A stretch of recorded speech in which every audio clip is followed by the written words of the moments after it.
gonna find Bolu, but does get hit markers by Jez.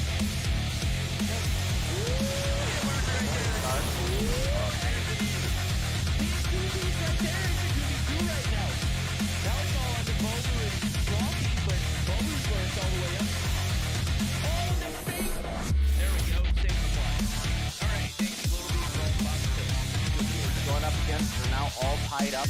1-1. Theo is going to get taken down by Jazz. You can now see Jazz pushing up towards the B flag. We'll rock that 35 round. See that we have Vague pushing up incredibly far, but this should be a free kill for Theo. Sure enough, with the push from the backside, finds Jazz.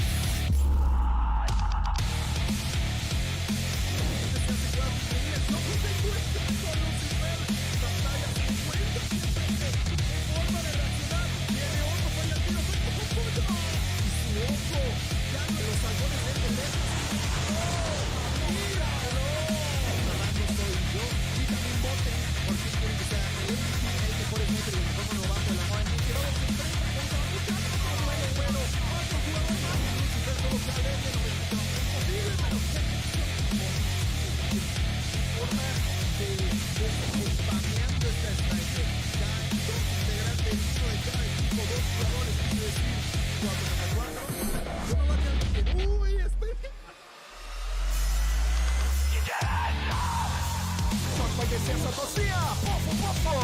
Botão no cofre do Lives! Pofo pra cima do Delzinho! Double pofo do craque!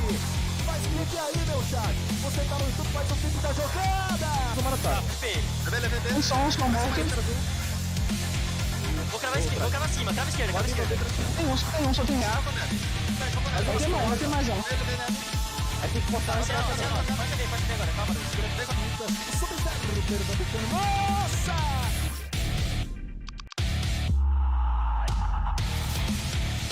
Yeah, we've got two players left to deal with. FN 420. Oh my god, Lucky, what the hell was that? Count them out. Can't do it. Lucky is Dark Wizard. You're the only hope here, Dark Wizard. Oh my god. We've got a 2v5 that is a reality. Lydia looking for the shots. Lydia's gonna round the corner. Lydia finds one. Lydia just needs to find Lucky. Doesn't happen. We're going to another round. The most at the moment finds another one. Just an absolute demon. Moving quick in with the side of Nova. Dave, you're going to win it. People see, there is one A now. Marvel misses one, but doesn't miss twice. Out. Oh my. Chris, he's all one. Four. Where you at, homie? I know you're going to tip to a sniper on this area, but right now you're a sniper. With an 80 with close. Lucky. Get headshot. Cosmo, flip the smoke. Get it too, homie. We got a 1v1.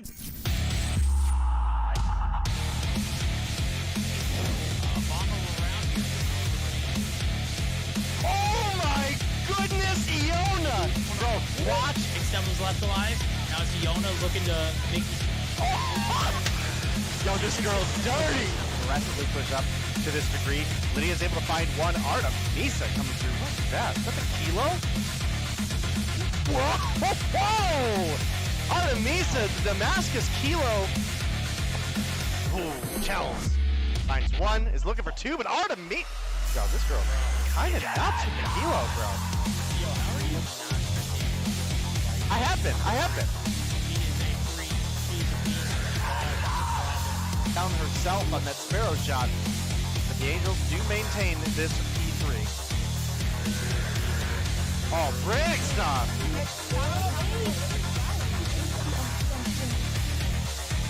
Well, it was looking good for a minute there for the beginning of this round, but it has quickly gone in.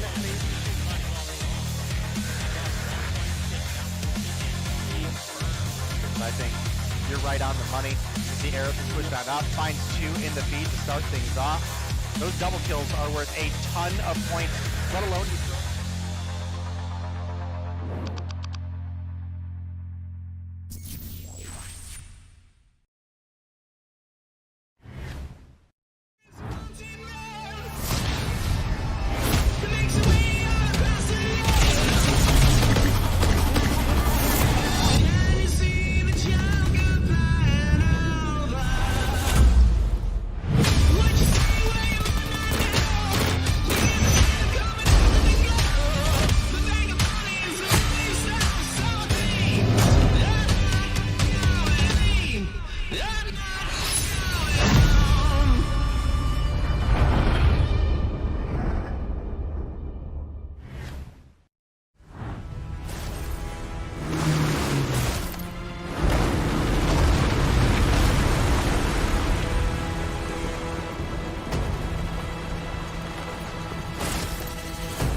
Hello and good evening, all of you Mobile Mayhemians, if that's what we would refer to you as. How's it going, everybody? We're doing pretty well here for some Call of Duty mobile action. It is Mobile Mayhem, of course, playoffs day number 2. And guess what, day? Somebody is getting eliminated as we're going to get geared up for what is going to be, hopefully, an extremely alright day of playoffs.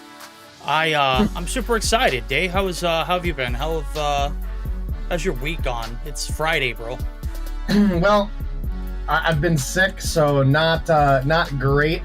But I do want to give a quick shout out because you just reminded me of one of our most loyal time viewers of our Cyanide. Boy Cyanide. Yeah. Extremely all right. Yep. Oh man, the throwbacks. No, I'm doing all right though. I'm just hoping to feel better here soon, and hopefully a little bit of this COD mobile action will help us get there. Maybe it'll bring my mood up a little bit. We got at least one good game tonight. Hey, there we go. That's the one right there. You know what the doctors say. Some good Call of Duty mobile action at least once a day that will keep them away, right? I think that's how that saying goes. Right now, one of these teams tonight, well, actually 2 of them, are going to be on the chopping block, and they will need a doctor to get better because guess what? If you're not good enough to make the cut moving forward, it's over with. It's the loser bracket. Mont and Lux Eterna are going to be where we start this matchup now as I'm pulling up the bracket. Let you see it firsthand. We will be joining in for those teams and their journey now, as Mont and Lux Eterna will be taking the stage here in a moment. We will be moving on from that matchup, and the winner of it will be moving on to face off against Team Mobility, where, again, both teams will be on the chopping block. The loser of that one's out. Winner of that one moves on to face off against the loser of Kings and Exclusive, which we will also have tonight, but won't have that series of the loser and the winner moving on to face off until Monday. So it's been an eventful season. What are they all playing for? You've guessed it, chat. It's a brand new car! I'm kidding. It's actually only $1,200. I just wanted to make sure I was very exaggerating whenever I said that. It's $1,200 prize pool. First place is $660. Brand new car sounds a lot better, doesn't it, Dave? Let's be real. Yeah. If only we could get COD Mobile to partner up with, like, I don't know, Chevy or something. Like, in addition to your world's prize pool, all of the winners are going home with a brand new Camaro. Brand new car! Brand new Camaro! Yeah, I'm sure Tech would be pretty excited about that. No, you know what Tech said? Tech said, forget that, bro. He's trading in his Camaro, and he wants a new Mustang. Those 2024 GTs look pretty sweet, he says. So, the 2024 GFI looks amazing, but it's also like $300,000. So good God, my friend. It is definitely a factory race car. Listen, I'm not a Ford person. Those new Mustangs are fire. Yeah, they are. Yeah, they're beasts. They're monsters. They just built different. Ford. Hashtag ad. I'm just kidding. We're not. Hashtag not ad. We're just we're being wishing. Idiots here. We're just testing it out to see how it does sound for when those days are coming, and we do get hit with those Ford dealerships. We get a brand new car. And we'll just be excited about it. No, nonetheless, we have deviated from the path, chat. We're gonna get back to the action. As we were talking about, it's double elimination style bracket. We've already ran through losers bracket run. Here we come. It's Lux Eterna. It's Mont. Best of 5 moving forward. So you're going to have the opportunity to put your best foot in. And if you don't have your best 2 games off the rip, you got a little bit of redemption. You're guaranteed that control. Everything after that, it's all on you. So Lux Eterna, Mont, they're actually in the lobbies. Rosters look pretty solid, set in stone. It's Zay, it's Fahim, Jay, Etsy, and Sekou for Mont. And then for Lux, it is Wavy Mix, Secret Joe, and Diego. We'll take a look at the best of 5 day. Actually, this one is going to start off with a little bit of Hardpoint on Summit, followed by a Search and Destroy on Slums. And oh my, that one should be in for a little bit of, for the memes, right? Maybe a little bit. As I kind of stated earlier, I think we have at least one good match for tonight, and that is looking at the likes of Exclusive versus King. The reason I put that as the, quote, one good match of the night is because it is going to be that upper level of competition that we want to see in playoffs. But obviously, Europe couldn't get themselves together for a majority of the season, and as a result, I think we have a bunch of teams that probably shouldn't be in the position that they're in right now. You know, with us not having Animus, without us having 117 not found, it does not feel like a Europe finals. So that's, you know, maybe my hot take, but that is the reality of what I feel. Well, hot take or not is the reality, and that's, you know, kind of the bed that we've made and we're trying to lie in at the moment. Obviously, when you're in an uncomfortable position, it is very hard to fall asleep at night. So we are desperately sucking in the arrows of the copium that is this EU scene. It has been played with DQs and forfeits, and man, we just don't care anymore. So teams that have shown up, we appreciate. We're going to go ahead and get into the action, though, and it is going to be starting up here with the Mont and Luxacharta matchup. We have a very special shout out too as well. If you enjoyed last week's episode of The Spawn, tonight on Bobby's channel yet again, we will be running it back, but with some great guests to come along with us. So you got to stay tuned to find out who is going to be in the mix. We will be having a replacement host as well. So, I mean, Chad, if you're not getting your fix here in COD Mobile here for EU, surely you'll get some kind of fix listening to Bobby and I and many others just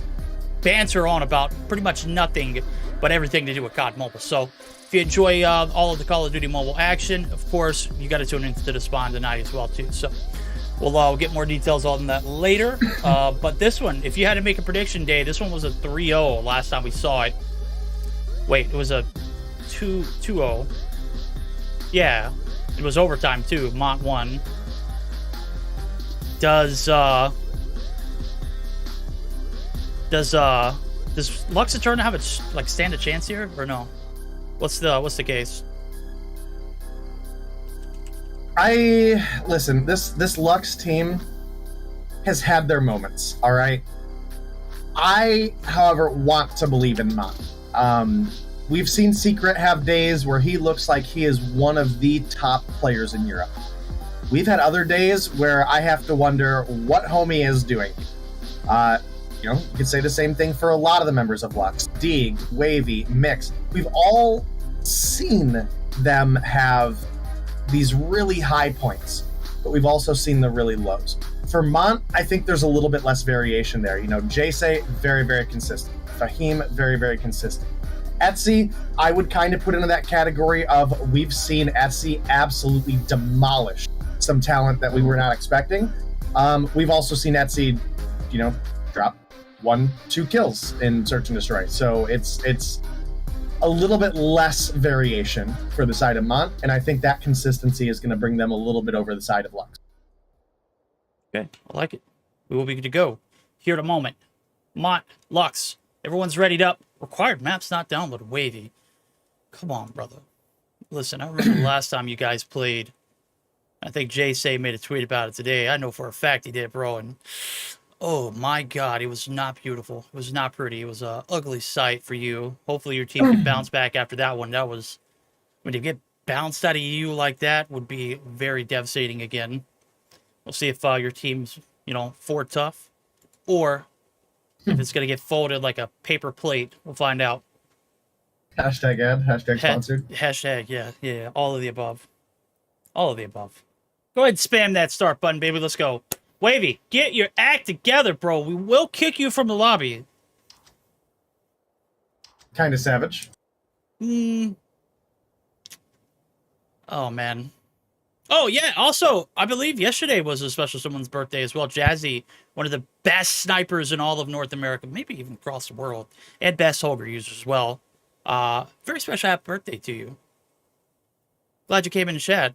Hope you enjoyed your very special day. And I hope you get some, you know, action out of this EU that we're about to get. So, hope you enjoy it. Wavy, finally ready. We're good to go. Let's jump into the action day.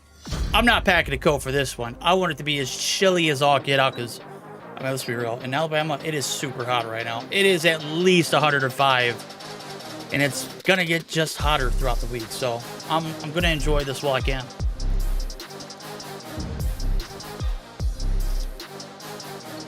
All right, well, hopefully you don't burn up over there. Hopefully you're on your way to your recovery as well. I know you were feeling a bit under the weather the last time we were together on Monday, but Right now, we've got bigger things on our plate, and that's going to be Mont versus Lux. Lux, some of the newcomers on the block, a bunch of rookies who've been fighting to make a name for themselves. Can they prove themselves here? We are in the playoffs. We are up against Mont, a team that beat them last time. Can they turn the tides here, though? Can they make this summit go their way? Day calling y'all a bunch of rookies. Let's see what you can do. Rookies are not, here they come. It's 14-8 right now, 30 seconds left to go, and not a bit of sickness could keep me out of this one. That's right, chat. I'm going to be here for as long as I've signed up for. Can't keep me out. We will say, hey, we hope our special host, Indiana, gets to feeling better because she was unable to attend today. Very unfortunate. We weren't going to make her stick around. She sounded like she was just going through hell. Right now, nobody's going through hell here in the P1 side. It's a very close game. 10 seconds left to go on the P1 side. Etsy down low trying to get onto the hill. Beautiful iron sight there from the Idle Star. Zeze with a little support on the outskirts. The perimeter's locked down. 22 and counting. Make it 23. As P2 is about to be opening up for business. It is kills in blue. Make it 1 for Secret, though. He is going to get traded out. And it's Fahim on the point up top, as he does take a few shots too many. Jay there to take down the player on the objective. Right now, we got an uncontested one. All right, well, very close game between these two teams so far. Right now, Jay and Etsy leading the team.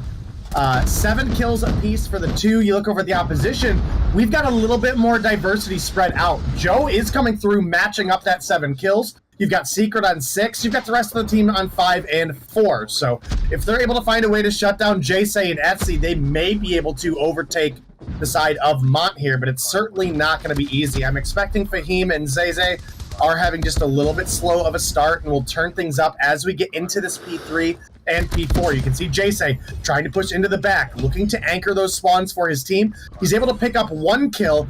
His teammate Etsy's able to get the kill onto Mix as well. The spawns are grabbed, and now advantage in favor of Mont. Yeah, favor advantage of Mont. Sekou. Last second spawning out. On the flip side, they got a little bit of collapse. Let's see if he can collect some damage. Team's doing God's work right now. Secret's the only man left standing on this side of the map, and he's just going to be content with holding down the fort until the cavalry comes. Some operators going to pop out. Mix going to go ahead and get into it as the 2-piece does come through. It's going to be swarming through the front, but the spawns still not in favor of the boys over at Lux. However, it is going to be Lux Eterna on the backs of Secret and some more players from them. We're going to be able to shake things up a little bit. 30 seconds left to go. The retake is back in full effect. Mont, keep the backside of the spawns and keep the hill for the majority of this time. And they're going to be able to continue to rack up the lead now, as we see licking their wounds, heading for new. It is going to be Lux Eterna trying to saddle up and get some revenge. But Diego, who's going to be able to test the waters, is going to cause a little bit of stir there. And you can see on the bottom side of the map, it is going to be 2 players who do spawn in. And this could be a little bit of an upset. That last little break could have cost them all of the opening advantage here in the P4 site. Well, it definitely could, and we'll have to see what they're going to be able to recuperate here, because realistically, still not a very far off game. We're looking at 11 points between these two teams. Lux, if they're able to get a break here, could absolutely take the scoreboard by storm, but it's going to be difficult. Look at the defensive positioning that we are for the side of Mont right now. You've got Jay, Switchblade in hand, capitalizing on these close-range fights in mid here. You can see he's a great use of the head glitch on the forklift as well, so very difficult position to break. You've got multiples playing back anchor, pushing on up right now.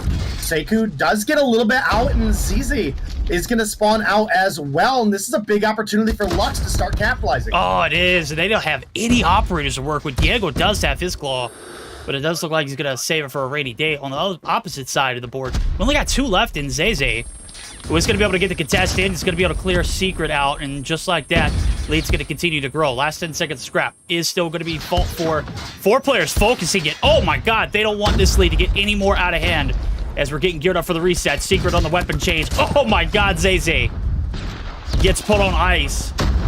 And the movement is there. First set of hills down. It is 101-74. Lead in favor of the boys in blue over at Mont. And it does look like they're going to cap it off with a little bit of an opening advantage here for the reset, too. Let's go ahead and divvy down there. Let's see how the comms sound now as we're going to shake it up for our first listen-in with the boys over at Mont. Nice. One step. One green, one green, one green. They spawn top, they spawn Watch one. I'm confused. Ask one green. One top stairs. One confused.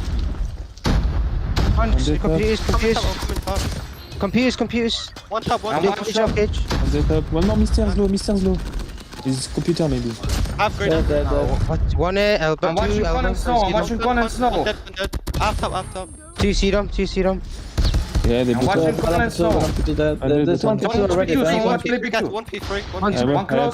Green. Dead. Green dead. P3, one top, P3, One close Con. One green. I'm holding One top. green, one green. Green. On the green. Two green, one bottom. Yes, we have top, P2. One inside. One Going, top. I'm seeing them. One top. Top dead. All right, gotta love the comms there. We did the listen in 148 to 82. Things not getting any better for the boys over at Lux Eterna, and they've got to turn it around here on the P2 side. Fortunate for them, they've got locked and loaded Seku as well as an Etsy all over the objective. Jay from afar, there it goes to Preddy. It's going to be able to find one, but two there to fill the slot. Is that from the Lux Eterna roster is trying to get something going, but every time they turn the tides, it just gets instantly shut down. As we do see this one starting to get a little bit more drastic. About an 80-point advantage rolling into the last 20 seconds of this P2 rotation. So they stuck around for a little bit longer. Mont sounded better than ever, and they are handling business so far so good. As we start to see the rotations over towards that P3 side, it is now or never for Lux Eterna. Let's go ahead and jump in to see how they are handling the pressure.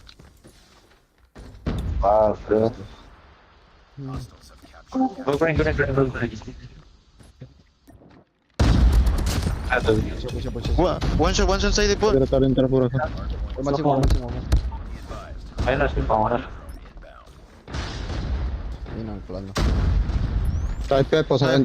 Side point.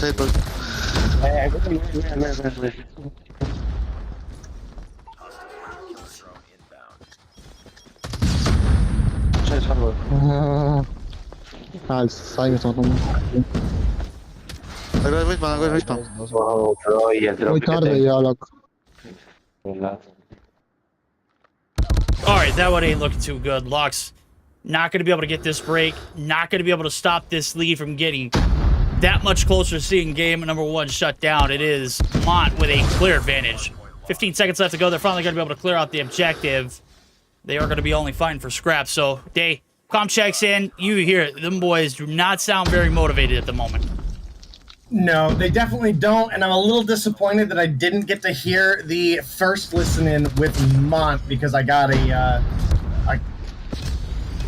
Discord crash, essentially, right? So maybe you can fill me in a little bit on how Mont sounded right now. I have to imagine they sound pretty good. Yeah, I mean, look, they like a well-oiled machine right now, and they should because they've got a 120-point advantage. Everything's going their way. They are just handling business. Lux not really putting up much of a fight in this second set of hills. As a matter of fact, they've only been able to put what, 30 points on the board since we saw the reset. Of course, you're not going to win a game on Summit whenever you're getting snowballed like this, and that is not a joke at all, the snow that's on the map. That is just clearly Mont taking the advantages and running away with it. Right now, they're about to put this one away. 13 seconds left to go. It is going to be Diego who finds a nasty two-piece on the objective. Keep the dream alive, but moments away. Last-ditch efforts. You can only be flawless for how long? Well, they've been flawless for the last 20 seconds, so we'll give it to them. They are still hanging in there. Well, they got plenty more flawless than they need to be. That is for sure. Only 13 points to go for the side of Mont, and well, that's just a usually unrecoverable position for most teams to try to come back from. So we'll see what's going to happen as we keep rolling on. If I had to expect, it's only going to be a matter of a single break or a single early rotation that should lead things into Mont winning. But, well, we'll have to see. It is certainly possible to make a comeback happen. But, I mean, to say that we can't afford to make a mistake right now is an absolute understatement for the side of Lux. And as we say that, 4 bodies drop. Only 7 points to go for the side of Mont. Jace ends up killing himself with the War Machine. Maybe that's an opportunity to get into the hill. No. We're able to get the 1 second contest, but immediately get fried out. And a 250 to 153 victory does go through in favor of Mont. Oh, well, we called it. We projected it. This is what we anticipated, and sure enough, it is the boys over at Ice Mont who come through with enough fire and enough edge. That first set of hills, it was close. It was never close after that. That second set of hills were disastrous. That's where things just went completely wrong. You gave up a lot of time off of P1. On top of that, you gave up a lot of time on P2, and you didn't have anything to show for it. There was no kind of cushion. Like, hey, it's okay, we just gave up 100 points or 86 points in the P1 to P2 connection. But not only did we give up all that time, but we didn't fight for that P3 spawn. We didn't do anything. We didn't accomplish anything. You heard the comms, man. They were dead, right? I get it. You died a lot, too, to go along with it. So, very, very unfortunate performance there for Lux. But if you are the fans of Ice Mont, you are absolutely loving it as Jay is back in full effect. 2 minutes and 6 seconds on the hill. 40 and 23. My man single-handedly handling that Lux lineup, man, making it look easy. Zay right below him. 2 minutes and 9 seconds, 31 and 27. And Seiki with 2 minutes as well. I'd love to see it right there. Love to see the 3 up top with 2+ minutes. Not too often do you see a team with 3 players in that much objective time. Yeah, you're definitely right. And, you know, Mont, I think, are just, again, a bit stronger of a team. They have a fair bit more experience than the side of Lux. And, you know, that is just ultimately the reality of what we have going on during this matchup. I think Lux is a team, or rather at least several of the players I would like to see come back for follow-up seasons, right? I mean, I think there's plenty of players on this team that have shown nothing but potential, right? They just need a little bit more time in the deep end. So we'll see as things continue to roll on, but we did have one player dip out early by the side of Lux, so not going to be able to get that full breakdown there, but I think the scoreboard, as you can see, shows enough already. Mont, they just led in the kills, they led in the map control, and as a result, you see the 100-point victory coming to play. You're absolutely right. Not much to say. You can't paint a picture with the players that did not stick around to show their scorecard. The ones that did wasn't very impressive, so we'll just assume they did the absolute worst out of everybody. So we'll just say they went triple dank and 0 seconds on the hill. You know, that's simple, plain, you know. We could go as far as saying they did a donut, but, I mean, we'd know if they didn't have any kills, right? Can't go into the first set and not even realize it. We took a look at the scorecard midway through, and everything looked kind of all right. But, hey, Mont striking quick there in the hardpoint puts them up ahead, and we're heading into the Search and Destroy, where in regular season, this one went into overtime, and we saw some disastrous things out of the boys over at Mont. I'm going to be honest with you, bro. I can't watch Jay say snipe again, but I can't look away if he does. Does that makes any, you know, any sense? Listen, we've definitely seen our fair share of missed shots. Yeah. Let's just leave it at that. But, you know, I definitely think Jay is a incredible upcoming talent when it comes to sniping. I got to agree with you there. And I'm just hoping that we get to see the best out of these players. Again, I think both sides obviously have their own room to grow, right? I think in a world where we have Animus and 117 still in this season, Mont's chances of being in the playoffs are obviously substantially slower. But I mean, I don't think Lux happens at that point. You know what I mean? Yeah. So Lux, they're getting actually a really big blessing by being able to be here in this matchup. They're getting that experience that we see that they need. So I think this is actually maybe in the long run a very healthy thing to have happened for Europe.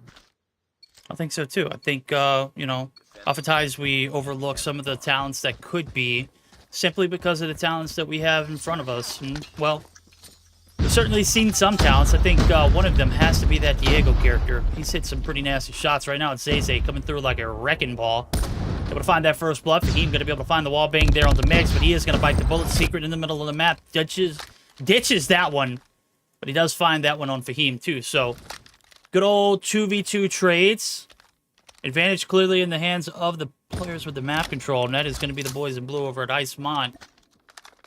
We'll see if they can continue to hold the fort down now, as this hit is still buckling up for a B side rotation. All right, Etsy looking for the snipe here, is rocking the ZRG, not a sniper that we see a ton of people use. One that we were certainly familiar with in the Warzone days, but didn't really have that impact when it came to COD Mobile. People still stuck to, obviously, the DLQ and the Locust as your main two.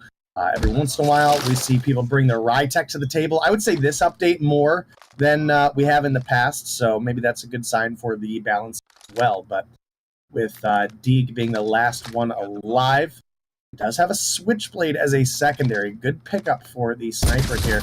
And a good pick off takes Etsy off the head glitch. All right, rips him off, JC. Looking for the revenge. He has anticipated the movement. Sekou not going to be pushing this one. Rotation now going to be red. It's all the way over towards his A site, where if he does make that one wrong step into blue, it's going to be met. And surely we anticipated it. He did not, because he can't see what we see. If he did, well, you already know how that goes. Nonetheless, 1-0 favor of the boys over at Mont. They are running the tables for the time being. Let's see if they can continue that rampage. Hardpoint, very, very dominant performance out of them. Search and Destroy is where we gave the most benefit over towards, benefit of the doubt towards the boys over at Lux Turnip, but right now they are, oh god, walking right into the shots. 2 down, 3 more to go. Player advantage still in favor of the boys over at Lux. Let's see if they can bring it back. Ooh, okay. Etsy gets absolutely obliterated. J-Stay, no stranger to 1v3. Bomb has been planted.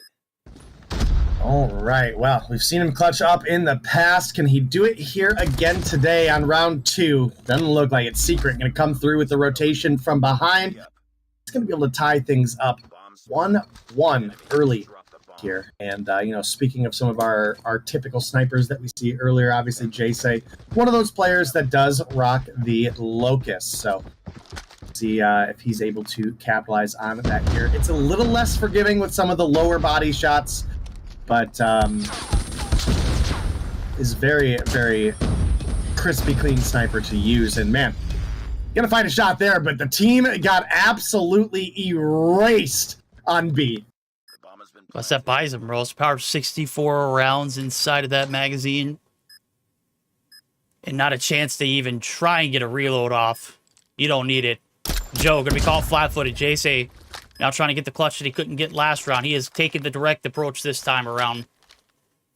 And you know Secret's got to be somewhere lurking on that A site. Wavy's the only one here on this side of the map. Through the smoke, he's going to be able to get away, and J-Say might have just sold a bag. If he hops this bomb, Wavy will not be able to contest. Surely enough, he's going to come back at a vengeance. Whoa! Was that a crossbow kill, Jay? Did you just get put on a t-shirt, bro? Did that just happen? You know, wasn't he the one trying to use the crossbow like all last week? No, it was a KRM. It was a KRM. Never mind. That's just such a weird angle to be holding the KRM like with, right? Yeah. Yeah, I mean, I think there's a fair bit of things that just haven't maybe gone the way I expected so far this matchup, but I feel like the way Slums has been played overall has changed drastically for most teams since it got introduced to COD Mobile to where we're at now, right? Very, very early on, we saw almost exclusively defensive victories, right? And, you know, it's been very offensive-based now. So I think as teams got to learn it a little bit more, the adaptation came through.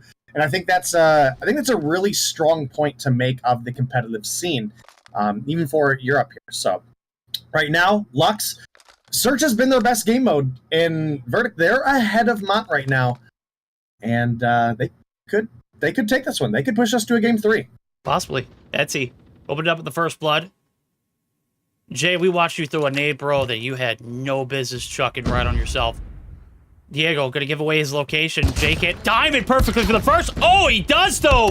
The Deagle will follow up a nasty 2-piece, and what looked like a dominant opening there for Lux is gonna be quickly shut down. Took too long to develop, and surely enough, Jay on one front, Etsy on the other. They're gonna lock down the fort. 5 apiece for them boys. They are looking solid. Jay We're going to follow you and see where your journey with that nade is going to land you yet again, because what I just watched was, okay, there you go. That's the safe bet. Just chuck that puppy right in the middle of the map. He got no business chucking it on that bomb like he did last round. ZZ going to be able to open up with the first blood. Bomb, however, has made its way over. Joe going to go ahead and do the deed. The collapse, not going to happen. Secret and Diego make it wavy getting involved too. And then there was one. Is he greater than 4, though? Odds said no to begin with, and surely the player who killed him said absolutely not. 3-2 lead. Back in the hands of the boys over at Ice, or not Mont, but sorry, Lux Eterna. Taking a little bit of an advantage. At the very least, roll it into the second half, they're going to be tied. At the very least. All right, well, very, very close game between these two teams right now. Mont certainly going to be the favorites to win this matchup. Can they shut down their opponents here for the Search and Destroy? Again, this is where Lux have looked the strongest, and I am certainly expecting Mix to turn things up a little bit once we switch sides. It's unlikely for him to be performing like this in the Search and Destroy. He's been one of the players that has helped this team perform well in Search, and we're not getting that out of him right now. In fact, the rest of the team is looking very solid. Nice shot out of Jace, though, is going to take down Deeg, and let me tell you, do we have... Oh no, do we have a DQ for Lux? Wait, what? We can only have 2 snipers, right? Maybe they picked that one up? Oh, they could have picked it up. Yeah, I guess that's fair. Yeah, I mean, Oh, but nobody had died yet. No, because nobody had died yet. Oh, One of the snipers was First Blood, and we had 3 snipers. Okay, Mix has got his sniper on the ground. I don't see... And I see Joe in the area. It's got to be Diego's sniper, bro. I mean, we're not admins. But We're I those saw admins 3. with admin. I saw 3 on the board before Diego died, though. I think. Maybe I'm wrong. Maybe Well, maybe look, I'm sick and They seeing don't pay us a think, Dave. As a matter of fact, That's true. they don't really That's true. pay us at I'm all. gonna shut up and let the admins think. Yeah. All right, here we go, Joe. It's your time to shine. 1v5 style. Ace in the round. You've got plenty of shots in that bison, but the damage there not going to be enough to take down the first. Sekou going to be able to shut him down. So after the half, we've got a 3-3 tied game. Mont, not very much so in control. This is their best Search and Destroy map, to say the least, too. Basically, this is the only map we've seen them play in the past 3 series that they've had. And surely it's not looking the absolute best. We'll see if they can do better on the attack now as we started up. Etsy's your bomb carrier. Secret does have boxing gloves and an SMG. Only 1 sniper on the flip side of things, and that's going to be Diego. No, never mind. No snipers. They're playing aggressive as hell. Wavy shutting down another. Etsy. Wow, that one was a quick round.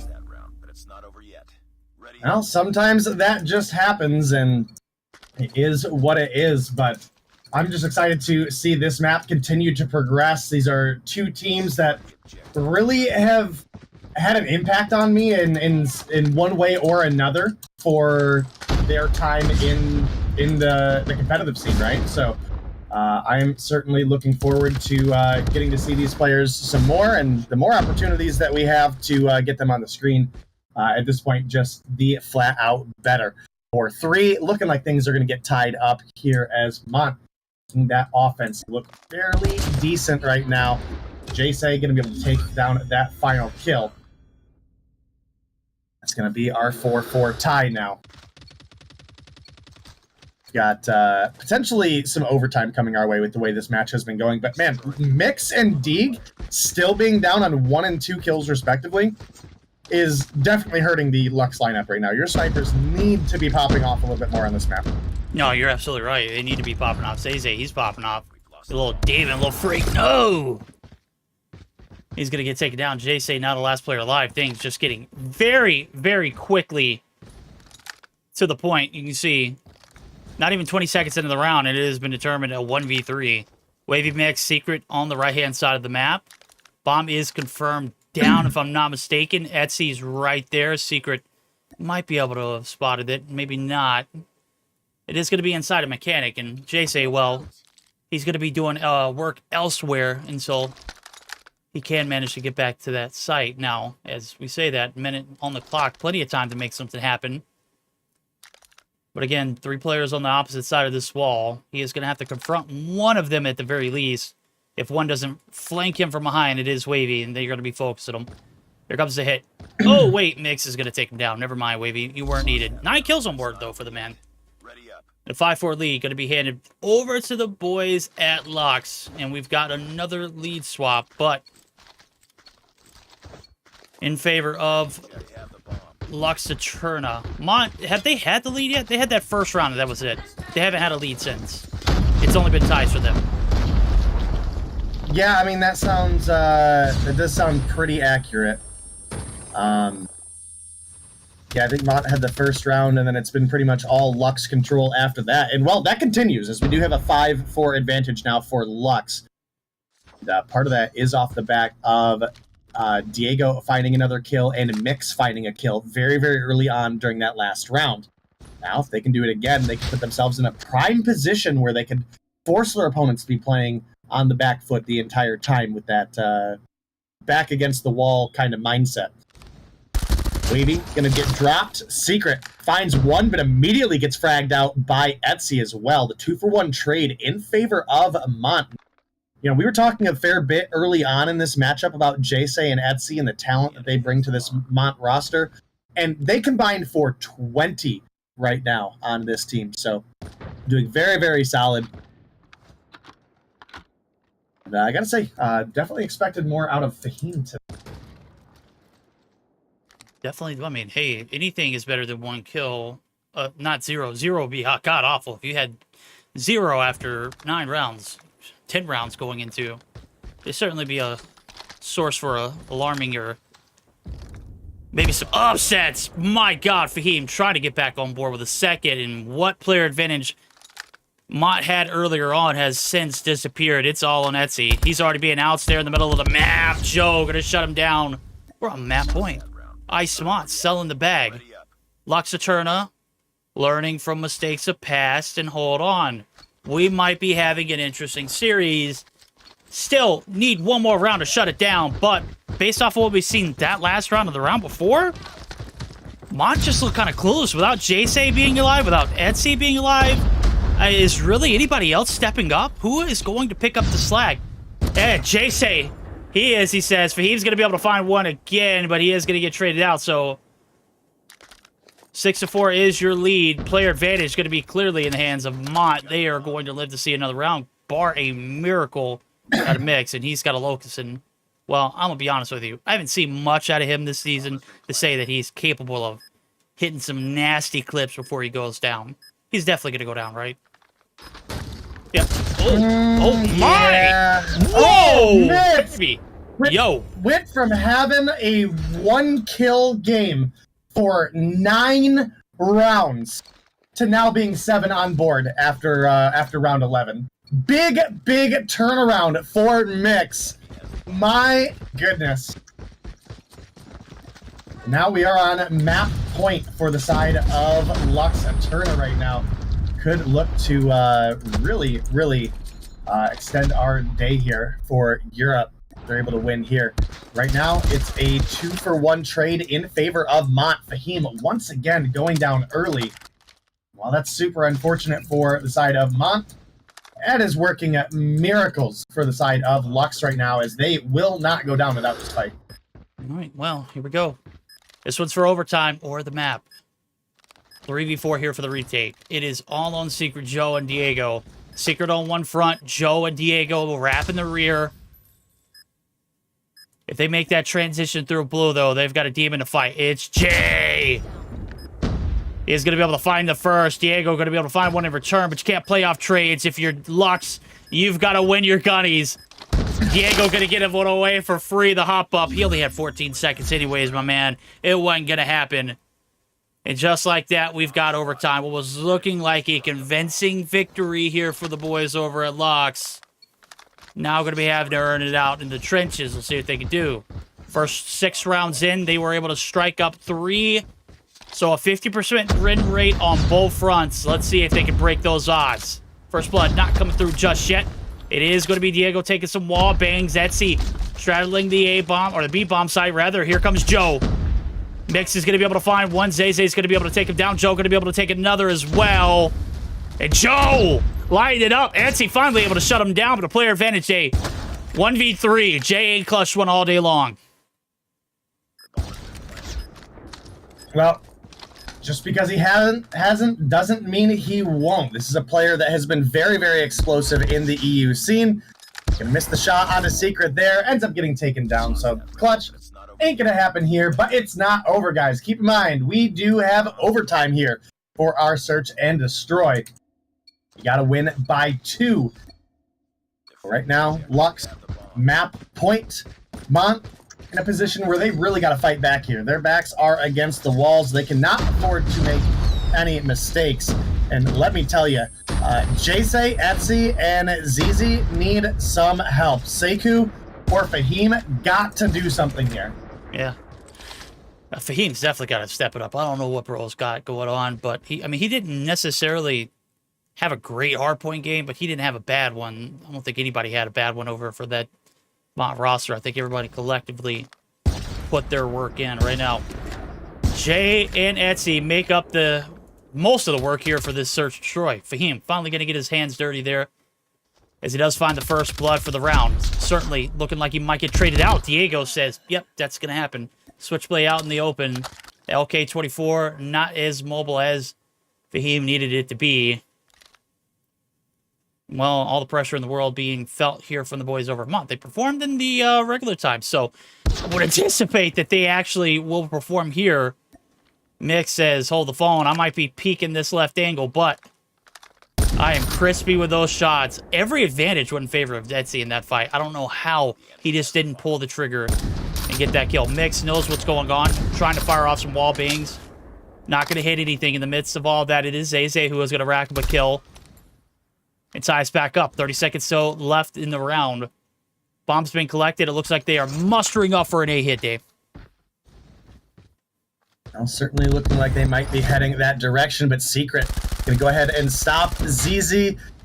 Deeg gonna find the kill onto Jayce. I gotta say the sniper lineup for the side of Lux definitely turned things around, but now it's Sekou left last alive in a 1v2 situation on Map Point up against Mix and Secret, who total for 22. And keep in mind, Sekou has had a very lackluster search and destroy so far. He's going to open up with one onto Mix. If he could clutch up against Secret here, that could be all that Mont need. Oh my goodness. God. With his pants down. Hey, you know what? You asked it earlier. Needed some of these players from Mont to step up. Sekou, we forgive you for your performance. You are off the ish list, my friend. Absolute beams there out of that one. Good reads, good anticipation, good redirection, good execution. Mont staying alive by the hairs of their chinny chin chin, and I'm not talking about Jayce and Etsy. It is Sekou coming through like a fireball, lighting them all up. Payoff round, though. We're tied up yet again. The regular season, this one ended in an 8-6, so 8-6. So it was only one round of overtime that was needed off the bat. Mont now going to need some more overtime to get this one done. Mick's going to be able to find the first blood. And he is stuck on an island right here. He's going to take more with him. Oh, my God. Etsy gets blessed. Fahim going to be able to get the trade. And, well, Lux, they are barking on this B site rotation. But the bomb's lurking right over here in Wavy's hands. And he is just flirting with whoever's on this A site. Finally, he's going to double back. But damage has already been done. We had a player advantage. Now it's gone. All right, well. Damn. Oh, Jayce! Oh, my. Perfect timing. Gets the shot onto Mix. That's going to leave Wavy last alive. Got a Locust in the hand.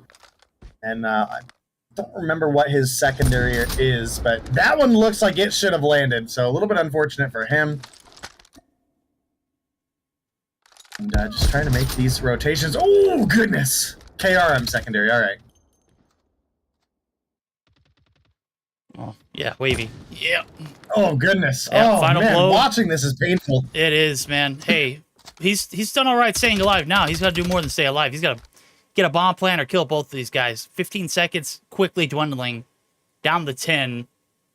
And Wavy going to be forcing his hand here. Tries to go for the World Star. Gets put in his place. 8-7. One more round here for Mont to put this one away. Or will we see Lux win a defending round? The first set of overtime, nobody won defense. It was all attack. And all was well. Now the pressure being felt for Lux. Can they perform? Well, we will certainly see.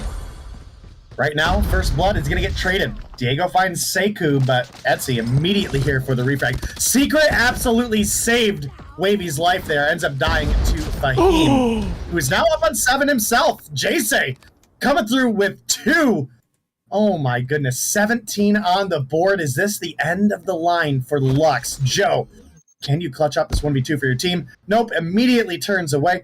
Ain't no way. Ain't no way Etsy just stood and delivered there, dog. Bro, what are we watching? This is a blasphemy. What a great game to end in such a poor manner.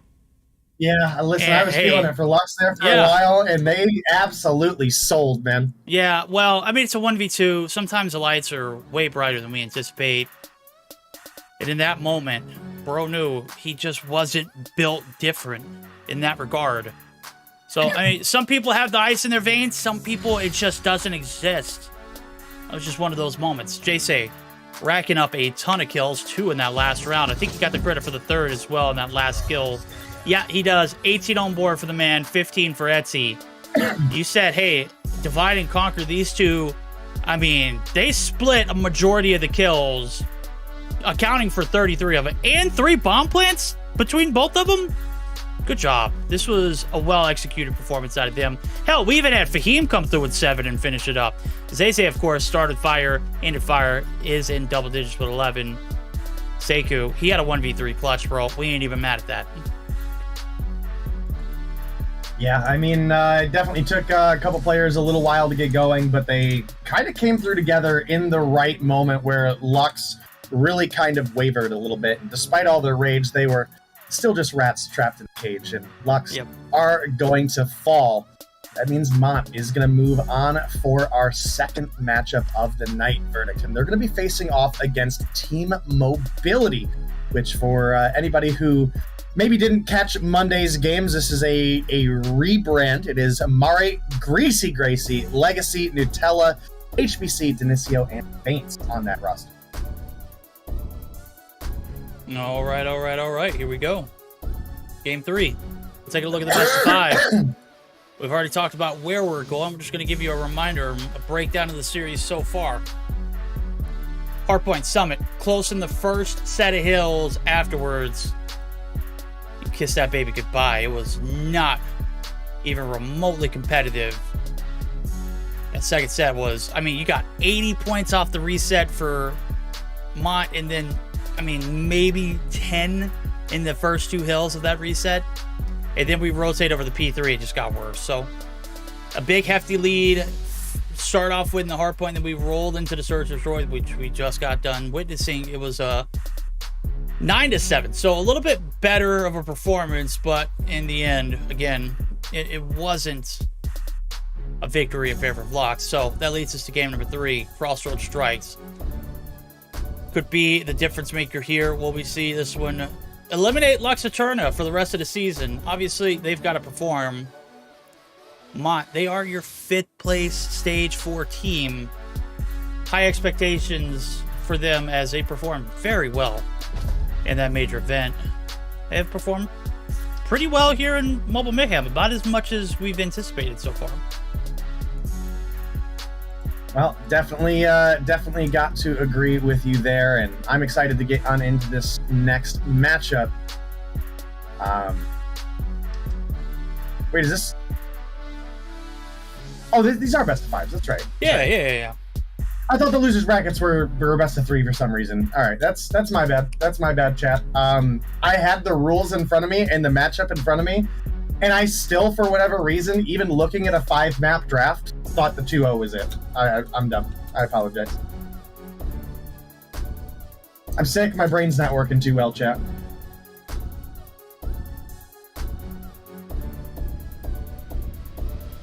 All right. We're here for it. Wavy's still trying to download the maps. You'd think with all the free time he had from skipping the kill cam at the end that bro would actually have all of the, everything downloaded. No, not correct. That is not the case, Wavy. We're not giving you a hard time, bro. We're just, okay, we might be giving you a little bit of a hard time. It's okay. If we didn't like you, we wouldn't be giving you a hard time. Trust. That is what you got to go off of.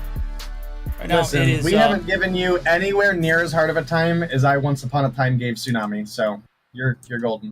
Fair trade. Fair trade. Okay, it's now or never. Got to perform Lux's turn to make or break game. What are you going to do with it?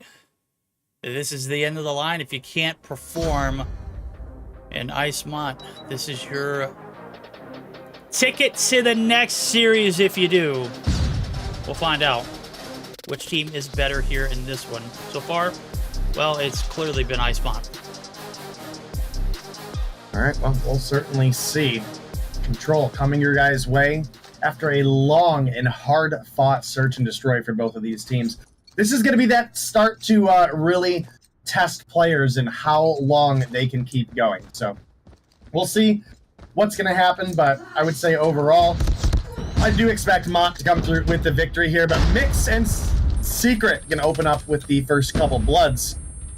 It's easy with a two-piece of his own, and so far, even trades back and forth for these two teams. Even trades, but Jay stays in your spot. That is not a good sight. He ain't sniping, but this Switchblade absolutely causing a lot of mayhem. 3 kills on board for him, for he finally gets sent back to his spawn. One tick of progress about a quarter of the way through is going to be reverted. So, Etsy putting in some power work on the top side of the positioning. B, now looking to get captured. No, my friend, that ain't how it works. You got to get power positions before you can capitalize on that ice lake. And certainly, Lux going to continue to try and get some ticks away and chuck away some of this traffic, but nonetheless, Mick's going to get shut down again. No pressure being added on the A side either. They cannot get to either site without being grieved. And so far, they've been tossed in a blender. However, the life count's still relatively close.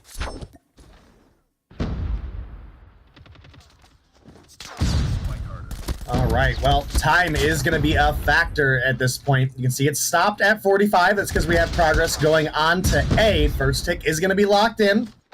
And right now, it's looking very doable for Lux to extend this timer. But Jay he might have something to say about it. Comes in for 2. Fahim finds one of his own. Etsy looking for the spawn trap. Couldn't get the shots to land. Secret will live. Mix will get the trade. But either way, the lives are crossed off of that A after 2 ticks. So time will dwindle away again. 10 lives to 8, 30 seconds on the clock. Secret gets absolutely banged through the wall. And right now, this is looking pretty decent for the side of Mont. Oh, yeah. Look at this. 5-4, though. Life count. Very close. 20 seconds left to go. You've got to hop the site. Lux trying to get a little bit more map control. Couldn't get either done. And 22 seconds left on the clock. 2 ticks on one point, 1 tick on the other. So 3 in total. Going to go into effect in their first round. Well, it wasn't very bad, but it wasn't very productive either. What to say they got 1 complete objective accomplished. And that's what it'll account for who gets that 5th round defending site. So far, defense is looking pretty solid for mine. I could see some improvement right now. Big guns coming out for Mix. Diego going to be able to find 2. Joe getting involved as well. And already they are into the spawn trap. They go. Fire compromise. Topside control in favor of Lux.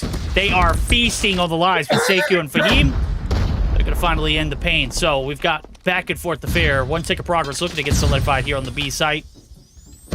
But not nearly done just yet. All right, well, big feed does come through for the side of Lux there. They might be able to answer back with this round. This is a fairly defensive-based map, but we did get some recent control optimization, which means all that progress that Lux was able to get during that first round, the 2 ticks of progress, could have an impact on who gets that defensive round in the 5th. So we'll see what happens, but right now it looks like 3 early ticks for the side of Mont. It looks like they are just trying to strut their destructive stuff right now. Minute left on the clock. Looking like they might be able to get that extended here shortly as a 4th tick of progress might come through. 2 on each. This A cap might be set in stone if nobody comes to clear this off. And it looks like Lux are just down for holding B at this point. I mean, you have essentially no commitment out of Lux coming into our A site here. They full set B. And we'll have to see if that's going to play out for them because they are down lives at this point as well as being down at 2 ticks of progress as well. And there it is, 5 lives left. Somebody take out Jace. Somebody get a trade. Where? 2 ticks of progress down. Third, already locked in. It don't matter about the overtime because, baby, you've got to win on the defending side. If you're not going to win your attacking rounds. And those 2 ticks of progress, 3 ticks of progress, or whatever you had in that first round, I mean, at this moment, not even significant. Your first round on the attack was close, so we'll give you the benefit of the doubt. Maybe you could turn it up. He's talking about turning it up. It is the claw that comes through for Seku. Yikes. They shut down an Annie as well. So 2 operators still up. 1 gone to a complete waste. They are literally right over you, breathing down your neck. And you have yet to respond. The lockdown is absolutely disgusting. And Luck's journey here in Mobile Mayhem might be ending here a little prematurely. A clean sweep in the control? Ain't no way. Well, listen, I'm going to be brutally honest here, and hopefully Lux understands when I say this. Lux is not a team... listen, Lux is a team that I do hope comes back for future seasons. You know, I think they've got a lot of potential. Lux is not a team that should have been in our playoffs this year. And damn, Secret's already left the game, bro.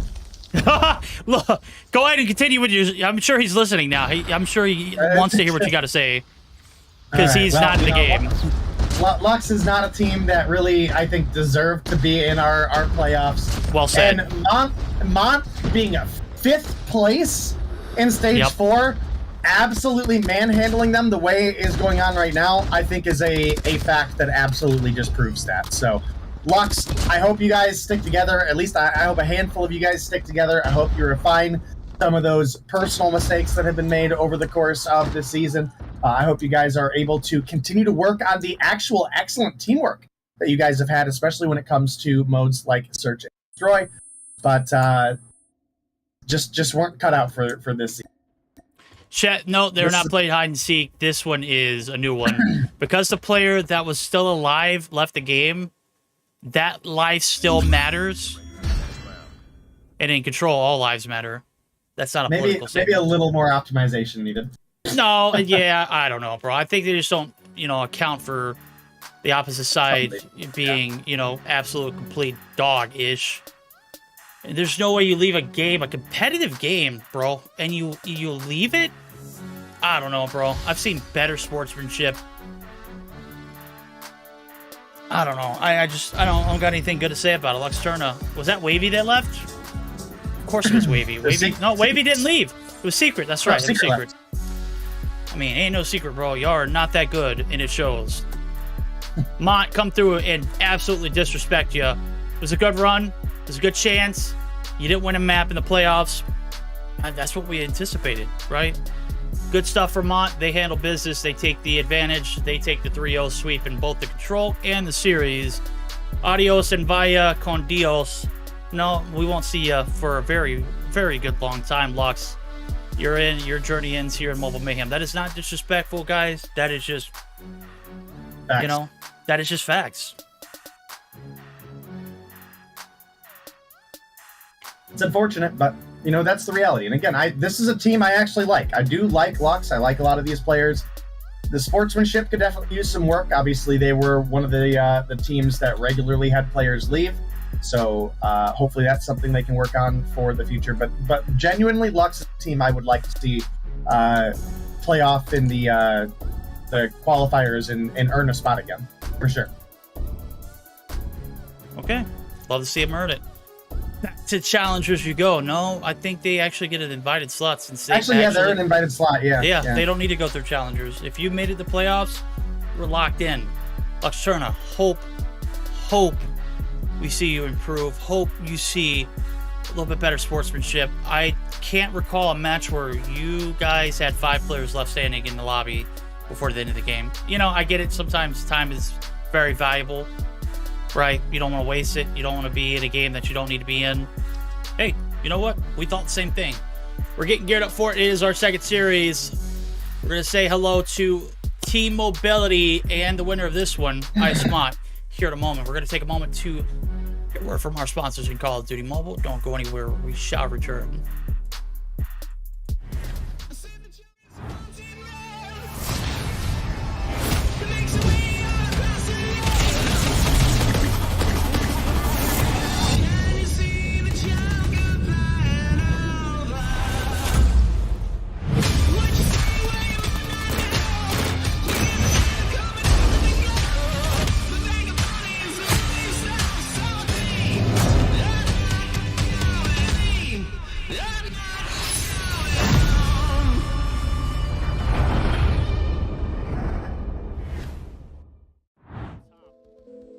does take a few shots too many. JC there to take down the player on the objective. Right now we got an uncontested.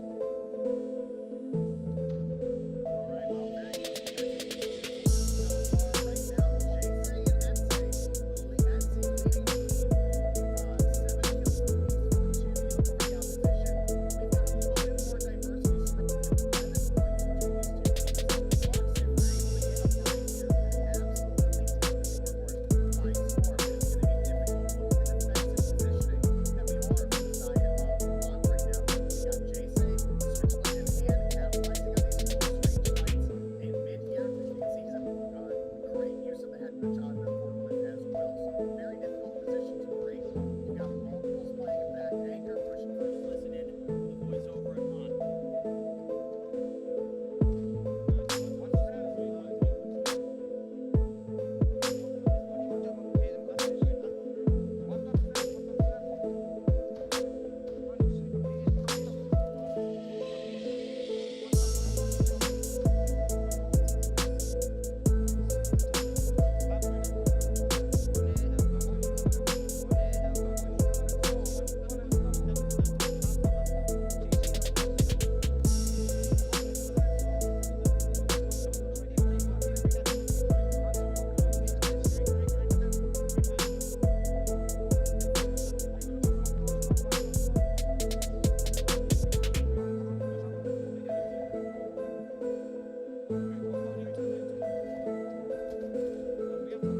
But you're not going to win a game on Summit whenever you're getting snowballed like this, and that is not a joke at all, so that doesn't matter. Clearly, Mont taking the advantages and running away with it right now. They're about to put this one away. 13 seconds off the go. It is going to be EA versus Nasty. Two pieces of the keep the streak alive, but moments away. Last ditch effort.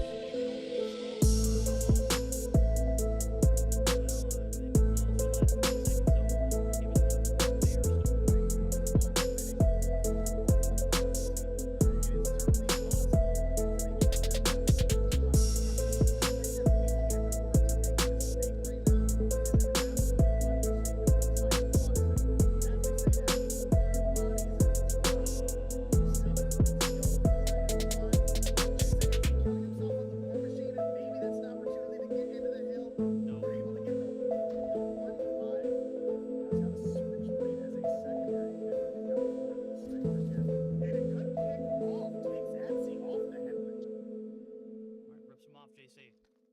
Looking for the revenge. He has anticipated the moment. Sekou not going to be pushing this one. Rotation now going to be red. It's all the way over towards his A site where if he does make that one wrong step in the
back. That's right, chat. We ain't wasting nobody's time. Those best of fives already drafted. We're good to go.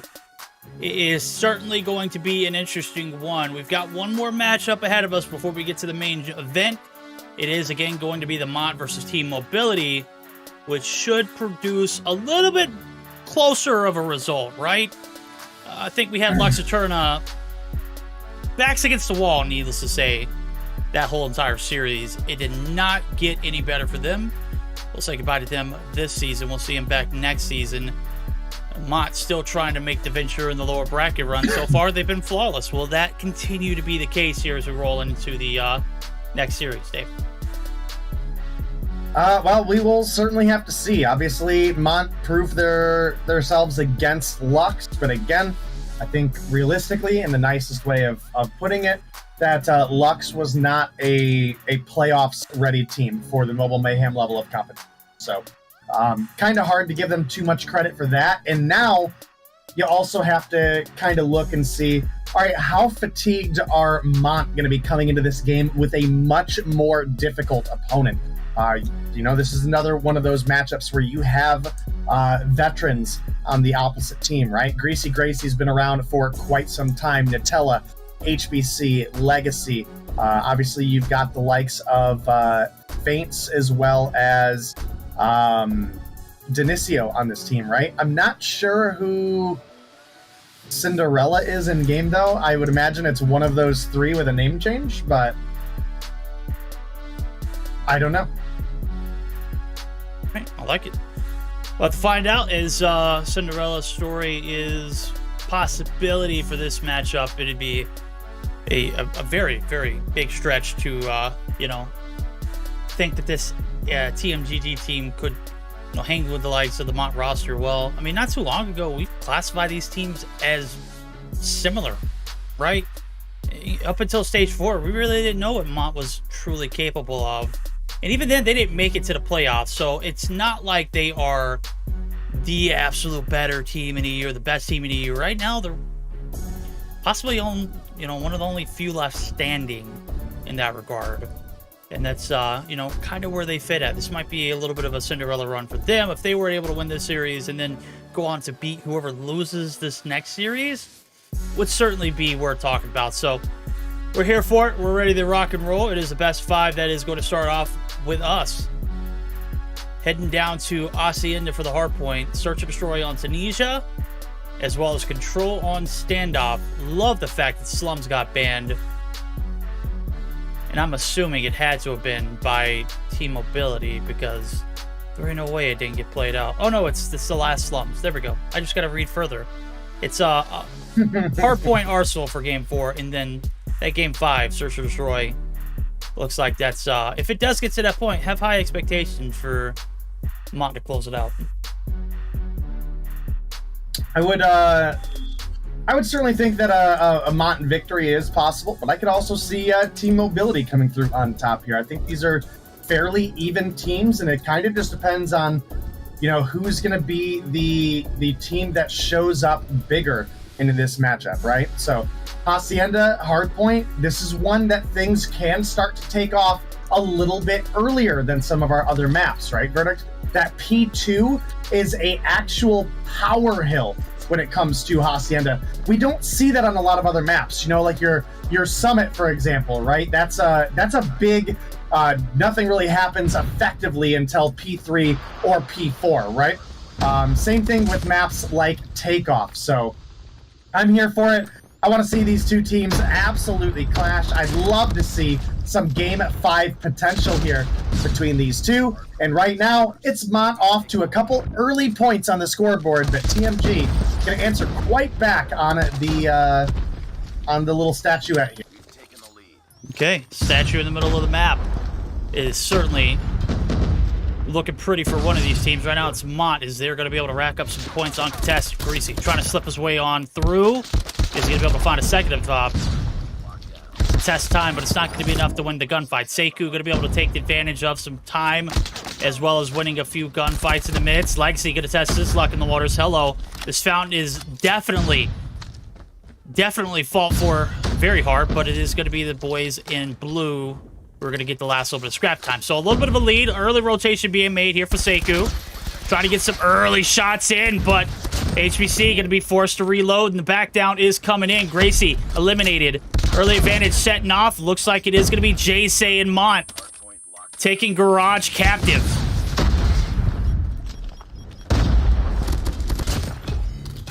All right, well, the early lead for the side of Mont coming through, strutting their stuff, showing their power.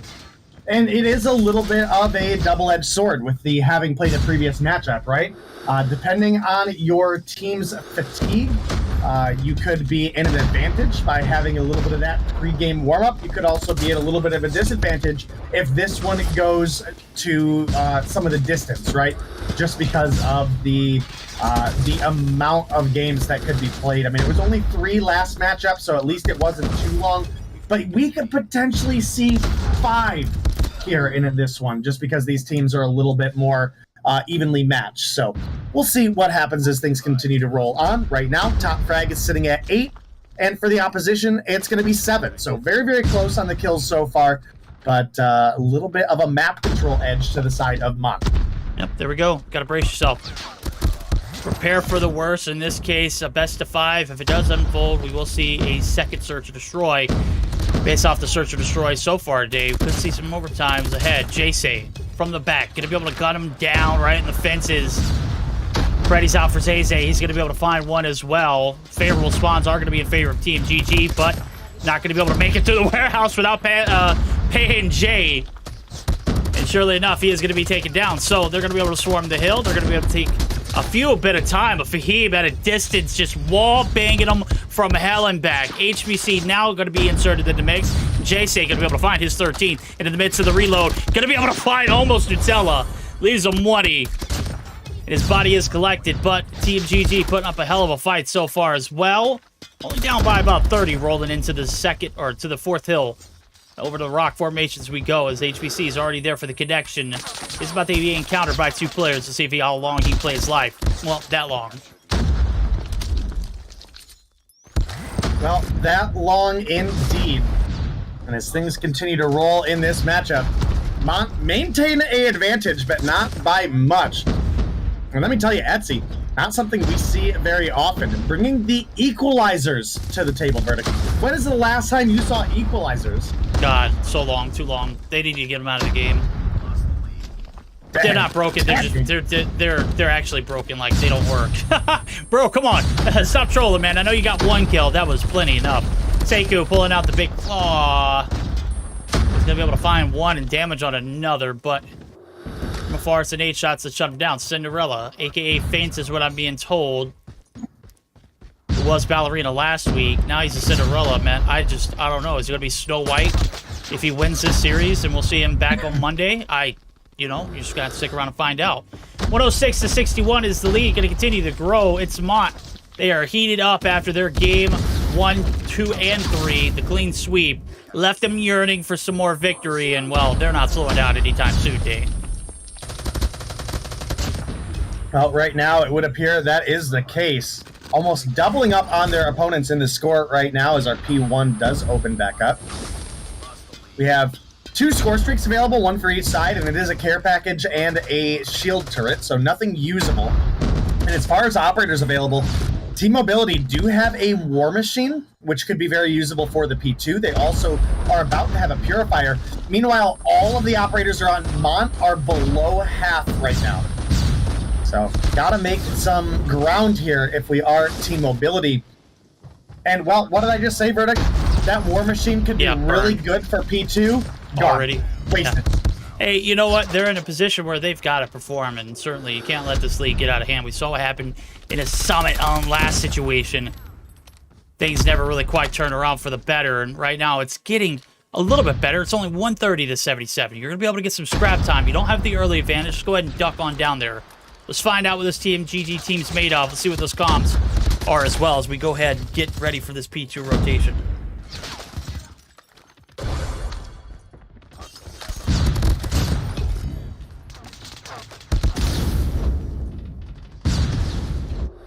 Well, that ain't the case. We can't do more listen-ins because the voice connecting thing is what I'm encountering too. So we're just gonna keep it in this Discord. Dave, let me know if you can still hear me. Yeah, I can Okay, hear you. thank God. Did you get the RTC connecting thing? like I did earlier? Yeah, it's bugged. Well, the Yeah. good thing is, well, bad thing is actually the break looking like it's gonna be not happening. Pure Fire, last ditch effort. Greasy has just been waiting for daylight savings to come back through. And surely he's going to be able to find his 21st, but it's not going to be enough for the break. It's Mont all over the objective. Feint Saving going to win one, but not enough to win the second. So, Lee continue to grow. It is going to be Ice Mont taking a little bit of an icy lead and never really looking. This is exactly what happened the first matchup. Yeah, I mean, pretty reasonable comparison there. I was definitely expecting more out of Team Mobility. Obviously, Mont playing quite coordinated right now. They are doing exceptionally well in the kills department as in addition, right? You've got Nutella and Gracie as top frags for Team Mobility on 21. That's like, that's not enough. That's not enough, right? I mean, you do have Fahim on 17, you have Etsy on 18, sure. But you've got Jay up on 26, you've got ZZ on 23, you've got Sekou also on 21. So we are just a solid double-digit couple kills from, you know, the lead on Mont. So they're capitalizing. Oh! We actually have Etsy destroying with the equalizers right now. Yeah. What was the range on that last kill? Oh my goodness. Yeah, I saw that. I was just like, wow, is that what we're doing there? Okay, maybe they don't need to remove it from the game. Maybe they just need to buff the hell out of it a little bit more. I know it received a little bit of a buff recent update, but it wasn't enough to be talking about it, and surely we should be talking about it because range on that last shot was disgusting. 189 to 107. A little bit of a fight back going a long way here. P4 rotations being made early from Blue. And we'll see if they can reel it back in as they found themselves in a bit of a pit of despair. They're going to have the opening advantage. TMGG all over the objective for the time being. But here comes the hit from both angles. It's being read to a T. Cinderella going to be able to take down one yet again, but not again good enough for the second. And this team has been plagued with players getting pushed 1 by 1, no 2 by 1, 3 by 1, 4 by 1. You know, it's just a swarm. It's never one player trying to do way too much. It's everybody coming together collectively. That's what Cinderella's still trying to do right here. But Jay just going to continue to grief. This one going to get a little bit less doable. As you see, the 210 plus marker going to be occurred. It is looking very doubtful we see this comeback happen for TMGG. All right, well, I mean, we're in that painful position where any sort of trickle you give to your opponents is dangerous, and that's not good for Team Mobility as Mont continue to fry, specifically Jay going crazy right now. 34 kills on the board, leading the lobby by a healthy margin. Had some great use out of the War Machine from the side of Mont here as well, so with only 25 points to go, it is very likely going to be over on one of these next couple hills. Shy of a miracle coming through from the side of Team Mobility, who truthfully just look like they are struggling to get kills on the board right now. This feed is 75% blue all the time, even with Fahim coming through with a triple kill there. Not a whole lot that Team Mobility could do to shut him down. Etsy follows it up with a double. Fahim gets a fourth in the feed. Jay continuing the spree. It's all yellow. It's all the time. And with over double the points, Mont are going to come through with a 250 to 123 victory. Alrighty, there we go. Mont in the driver's seat. They don't look in the rearview mirrors. They don't even have to use blinkers at this point. They're just swerving through all the traffic. And certainly any shots you toss at them, I just absolutely whiff at them. Big performance in series number 1 and a stout start here in series number 2. And they are putting their foot down. They're not going to take it from any team today. Mont giving them the business. 35 on board for Jay. 2 minutes and 17 on the clock as well. Good God, my guy absolutely piecing, and he has got to have the most stout numbers for this playoff so far run. 2 minutes on both games today in Hardpoint. I mean, that's absolutely astounding. Minute and 30 for Sekou with a 29 and 26, 8 assists. Fahim with 25 and 20, 18 seconds. You know what? You anchored pretty dang well, my friend. We'll give it to him on the left-hand side of our screen. See the negativity. And only one player north of a minute, and Gracie, who, I mean, he was by far the best performance against this team, against anybody he's faced. I think he's been like the standout player for this TMGG roster. And that's on the backs of Faints, who was a sub for exclusive not too long ago. What happened? Listen, I don't know. I actually had Ghoul had asked me a question, I think along the lines of this earlier. And by earlier, I mean a couple days ago. It asked, you know, he was wondering how exactly players get watched, right? How do you go from being one of the top players to, you know, maybe underperforming to what's expected of you? And sometimes it is drive, sometimes it is that motivation factor, and you know that can affect your practice. So I think maybe Faints having stepped back a little bit from the game for a while is definitely a factor. We saw him, you know, go from being a starter on a lot of top teams to just blatantly being a sub, right? So I have to wonder where the practice was in there, what level it was compared to where he used to be, how involved with the team he is. You know, is there that synergy that's built up between these players for when he subs in? I don't know. It's hard to say, but it's been a hot minute since we've really seen a lot of Faints. I think really it started to phase out around leading up to Worlds of last year. You know, here's where we're at. You're absolutely right. This is where we've found ourselves. Obviously, the talent pool in EU has, I don't think it's grown in the past year. I think it's actually diminished. And I think it's, you know, of course, the talent that already existed and then the up-and-coming talent has already made its presence and on its way in. I think the teams... I think this is probably the best competitive year we got for EU, but it was also the worst because we saw what happened after Stage 4. This is the byproduct of that. I was about to say, how do you say this is the best we've seen EU? Yeah, We just saw, we said, you know. That's the most consistency we've seen out of EU ever. I don't think we, you know, I didn't see one forfeit. Did we see one forfeit of EU? Maybe one? In Stage 4? I was proud of them. But the byproduct of performing in Stage 4 and how they didn't perform. I see what you're saying. For Stage 4 specifically. That makes more sense. I was like, because there's no way we're talking good about Mobile Mayhem at this point. No. I mean, that ship's long sailed, bro. Long sailed. So, well, we're about to find out if the ship here for Team G is going to set sail for victory as we're getting geared up for our second game in this series. Might be looking like another clean sweep here for Mont. TMGG, even their best foot, not going to be good enough for the win there in Hardpoint. That was just a brutal one. All right, well, search and destroy, ready to come your way. You've got 10 seconds before the game starts, and we're going to be looking for some of the sniper talent to be popping off here. Jay obviously already had one hell of a search and destroy earlier. We know he's warmed up. We know he's ready to go. What, he dropped 18 on Slums earlier? Is that right? Yeah. I mean, this ain't Slums, though. This is... It's not, but it's another map where you got a lot of long-range opportunity. Ooh, long-range opportunity for Cinderella. Didn't get a chance to put on the slipper. Going to be sent back to the respawn. And certainly in Search and Destroy, it's YOLO, homie. Bob's Planet, HBC, on the front line, trying to get something happening through the connector side. Etsy, doubts, shot down. Diverted, Finnick. Oh my, the reload, it comes through. Seku, hello, my friend, we meet again. Greasy Gracie and this slippery HBC. Now the last two to live. Fahim with 2 on board. Damn, man, this is the best Search and Destroy he's had all day so far.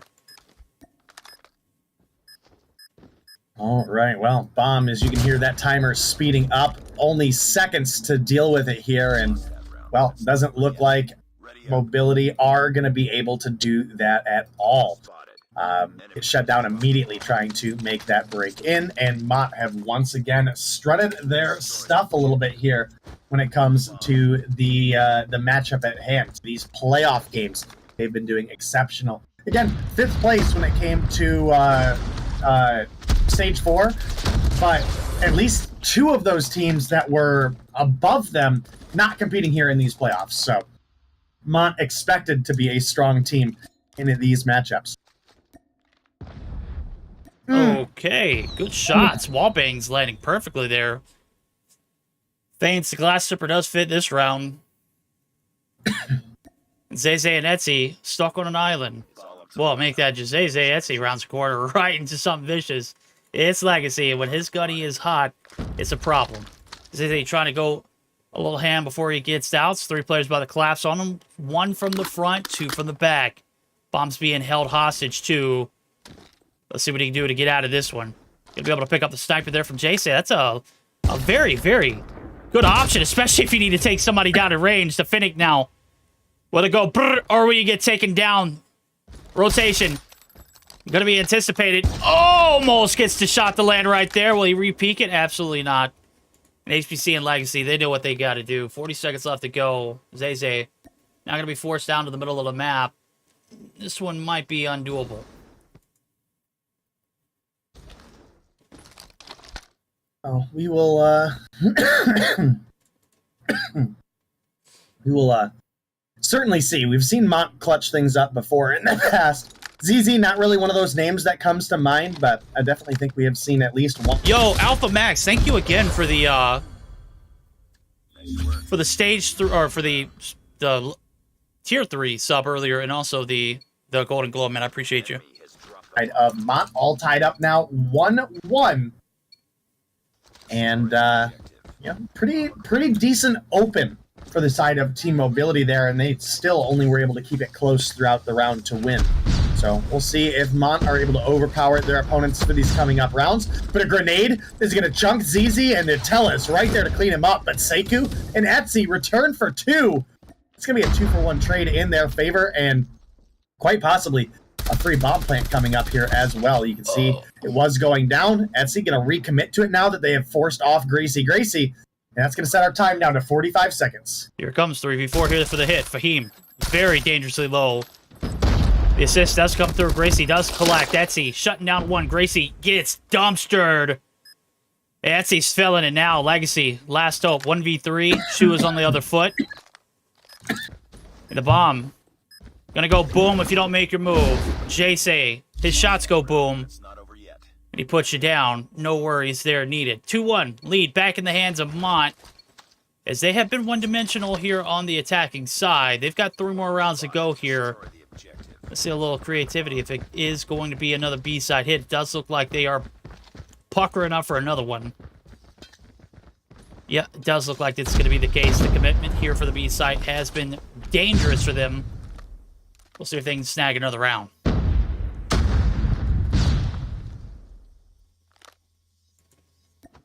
All right, well, this next round going a little bit more slow. You can see Etsy is inching forward, looking for any information, rocking the ZRG. Again, not something we see a ton of, but if someone masters it, it can certainly be a deadly weapon.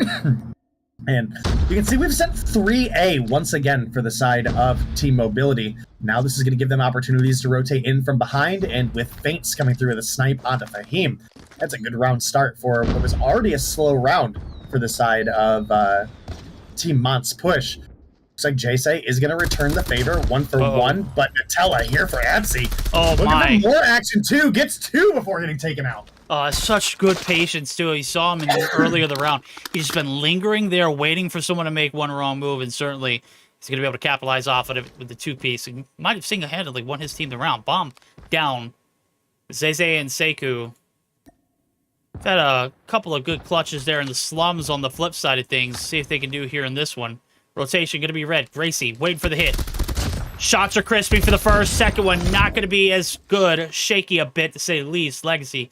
HPC, though, there for insurance. And, well, Sekou might be just chalking this round up as this is about as deep of a wrap as you've got to go. You don't have any time to do all this. And certainly, tensions are high. You can hear the comms now. Just go ahead and give it away. I mean, 10 seconds left. You're not going to be able to collect the bomb. HPC is going to spot you. He's going to go ahead and hit the hills. I would if I was him. Nonetheless, Legacy's there for the gunny. So, we're tied up yet again, 4 rounds in. And solid responses out of this TMGG team. They have not just sat there and taken the hits. Even though they're sitting 3 to that A site, the recovery back on the B has been pretty stout. Yeah, it's been pretty decent so far for this lineup. We're all tied up 2-2. So a lot of opportunity for a late a late search and destroy game here as well. And Team Mobility, again, we were really hoping are going to be able to put up a fight in this matchup. This is one that we were really expecting to have potential to go to 5 games, right? I mean, I could also see Mont just coming through and winning, but I certainly am not going to be one to disrespect and sleep on Team Mobility that way either. We've seen these players in the past. We've seen what they can bring to the table. And, well, we're going to have to see if they can show up and show out here. We've got a couple First Bloods getting traded out. It is advantage Team Mobility here in this instance as they lead with a 2-1 trade. And with about a minute left on the clock, Seku's got to find a way to make something happen. Finds one onto Legacy. That could start to open things up. We see it. They don't. But A is free for pushing right now, with the exception of HBC lurking kind of in the middle of the map. Free for pushing, possibility. Seku winning that gunfight. And just clinical, desperately needed. And in order to get to this A site, you got to clear that winery out. And, well, HBC, he knows what's up for grabs. Is going to double back. Wallbang's not going to hit there from Cinderella Feints. Got the lineup, but bro is not absolutely connecting. And that bomb's going to go down. So 44 seconds. Player advantage has disappeared. We got a clean 3v3 retake. And HBC already in a prime position. Here comes the hit. Waiting for one more and Greasy to get involved in the play as he does make the connection. J-Safe. My guy, you've got to look more than one direction, buddy. I don't know how you're going to, take the kills. Nonetheless, we're taking the blows. Win it, Etsy. A nasty 2-piece to clean up the mess that was made. And this one gets reeled back in on the double back to A. And we'll go back to that kill that Seku got. If he doesn't win that gunfight, this round is not won. Yeah, I mean, that was a must-have win there because it was looking really good for the side of Team Mobility leading up to that kill. But being able to take down Legacy, being able to get the team into position for that defense was huge. Etsy, obviously, in the background coming through with the 2-piece. The cleanup with the kilo in hand was absolutely huge as well. And now an early bomb plate coming through out of Etsy as well, as Team Mobility have absolutely been shredded in this round. Greasy, Gracie, Legacy, HBC taking a little bit of a dirt nap here. Now Nutella's here to join them as well. The dirt nap might be extended to the full-on rest, man. We just might go ahead and bury this one. 3-2. Looking like it's going to be a 4-2. Cinderella. Gonna have to find some shiny shots in order to clutch this one. Jade, next victim? No. That clock struck midnight, and surely Cinderella. Oh, well, you know what happens. That carriage is gone. You don't have any ride on out of this one, and, well, we flip sides, and it's a 4-2 lead in favor of Ice Mont. A stout hit over towards that A side to clean up the round. And surely looking pretty versatile on the attacking strats. Nade, not clean there from Cinderella. My God. And an opening that only a mother could love. As they battle it back up 4-2. Yikes. 4-2. Okay, HBC, or actually Nutella, going to get that first blood as they get traded out. So 4v4 here. Make it 3v4. This one going from bad to worse. Well, sometimes that's just the way it happens, Verdict. And we could see this team obviously come through with a rapid victory here with the way these past couple of rounds have gone. But the trade's actually looking fairly decent right now for the side of Team Mobility. Bring it down to a 2v2. Not as much as you could ask for in this style of a matchup, but it's going to be a big opportunity for them to get back in this game. They could close the gap here and show that their offense is here to play. Oh, that's a lot of noise we made. I spectated Etsy there for a second, and Jay just gets himself out of the equation. You don't have anybody looking your mid, as you're just hard scoping that line of sight on that B opening. Maybe a little bit of miscommunication there from Mont. We'll see if they can recover. Jay does have a sight on the bomb. There goes the double chow. Man, well executed. And the recovery is back on point. a little bit of a round soul, if you ask me. You don't lose out on that gunfight. You're not hard scoping that B line of sight. Maybe it's a different outcome, but Jay leaves him on an island. Etsy's clueless, gets taken advantage of. Rounds 1. Good, awesome job of playing your duos. Indeed, for TFGG. Bounce back round. They're hitting over 4 to this A site. They've cleared Winery. They're making a lot of pitter-patter. Nutella going to win the gunny to open it up. 2. Make it 2! Yeah, Sekou does take down 1 in return, though. And surely it's not going to be enough to keep this bomb from going down. So, minute 30 going to be reduced to 45. 3v4 retake incoming. All right, well, time ticking away. 35 seconds on the clock. A 3v3 heading your guys' way. Etsy, 8 kills on board with the ZRG still in hand, looking for some of these snipes, but isn't going to have a line of sight on anybody. In fact, Greasy Gracie kind of crawling around behind the box right now, trying to get into a good position. And sure enough, there it is. Finds the kill on Etsy. ZZ last alive. Looking like things are going to get tied up here.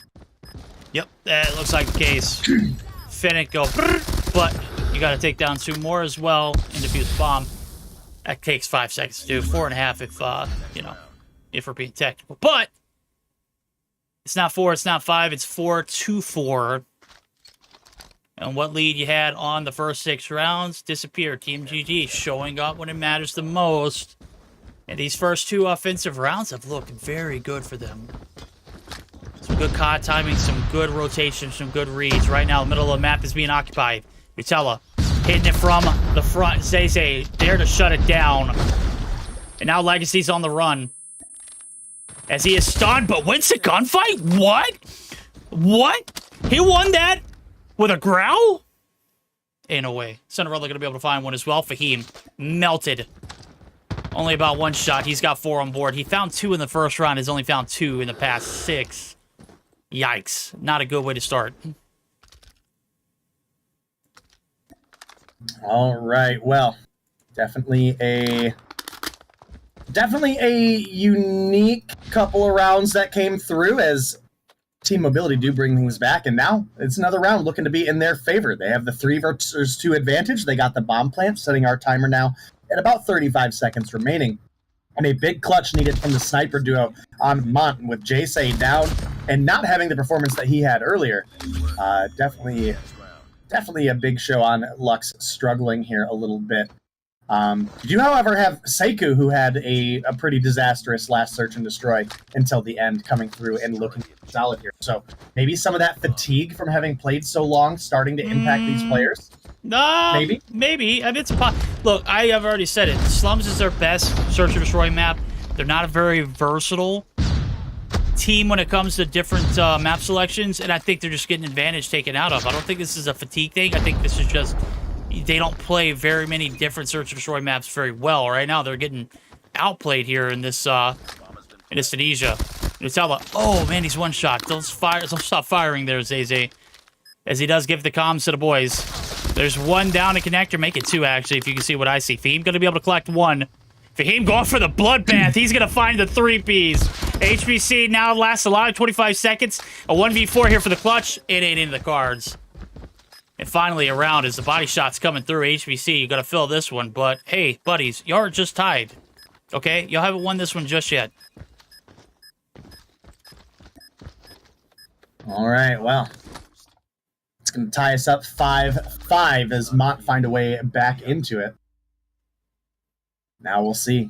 Is this going to be another overtime search and destroy heading our way? Or are we going to be able to shut things out? HBC? Okay, it's the J358. I thought he was pulling out a shotgun for a second there. I was like, what is this skin? But it's not. It's a pistol.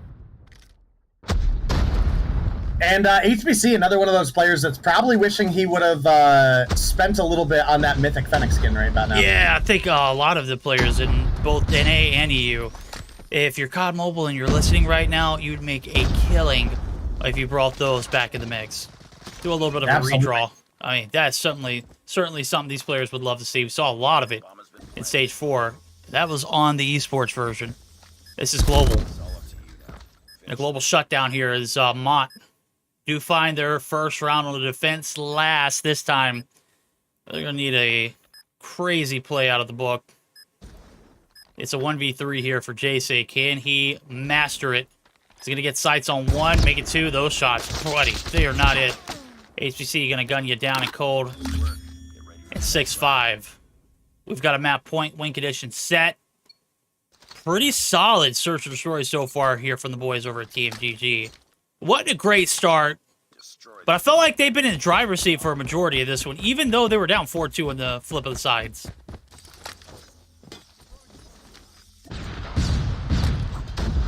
All right, well. Team Mobility. Can they bring through the search and destroy victory here, Oh or are my we God. overtime bound? Let me tell you, with Nutella opening up with 2, putting kill number 13 on the board with HBC, it's looking like this one's over. HBC number 14, Mont have fallen apart here these past couple rounds.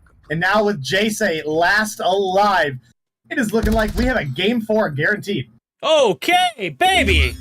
We are in for business. Mont not going to be able to tie us up here in the search and destroy. It's a 7-5 victory. TMGG chirping right along as this series just got that much more interesting. We'll take a look at the post-action report. Solid affairs. Again, the versatility here in the search and destroy, not a great one there for Mont. They were read, they were predicted, they were defeated. And just, I mean, outplayed to the fullest. You look at the rounds that they won, everything just went their way.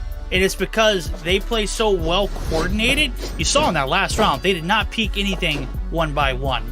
Intense game, intense matchup now. Just getting a little bit more intense. That Hardpoint, not as close. This one, certainly going in their favor, though. So they're going to be able to put a tally on point on board for themselves. As HBC and Nutella combined for 28, 14 apiece. A devilish game for themselves. Cinderella with 8, 6 apiece there for Greasy, Gracie, and Legacy. Collective effort, nonetheless. Yeah, I mean, HBC and Nutella definitely put in some work there, though. Got to give them that absolute credit.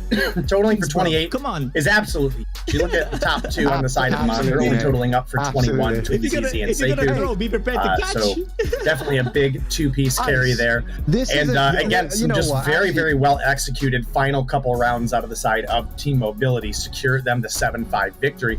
That's going to send us into our control, tied up 1-1, but things won't stop there as we are in best of 5 scenarios right now. And that's absolutely huge for the scene, right? You know, we were maybe expecting this to be a little bit of a blowout for Mont, maybe not as much as the first one, but Team Mobility showing some signs of life here, maybe capitalizing again on Mont being a little bit fatigued from having played an entire matchup before this as well. So kind of hard to say how the rest of this series is going to go. Kind of hard to say indeed. I mean, if it's anything like the Hardpoint, you got to favor Mont. If it's anything like that Search or Destroy, you know, we might see that game 5, which again is going to go back to a map that we have anticipated, you know, Mont to close out on. If it does go that far, obviously it's got to get there first. The control is going to be on standoff, so this will be the determining factor who will be back into the lead indeed. After that Search or Destroy performance, it was a meltdown, it was a breakdown. TMGG just, I mean, they were hitting the right spots at the right time. Mont just didn't have any, you know, answer back for it. So, if it's anything like that Search, I could expect this one to swing in favor of TMGG, but wow, what a way to see this one go. To find out. Gotta give a huge shout out to Little B too. I'm looking in the group chat that I have with him, and it looks like he just beat Fur. He's the best arena breakout player in the world. Is that right? Wait, who? Yeah. Little B beat Ferg in arena breakout. Yeah. Okay. Yeah, they've been killing it. Okay, I like it.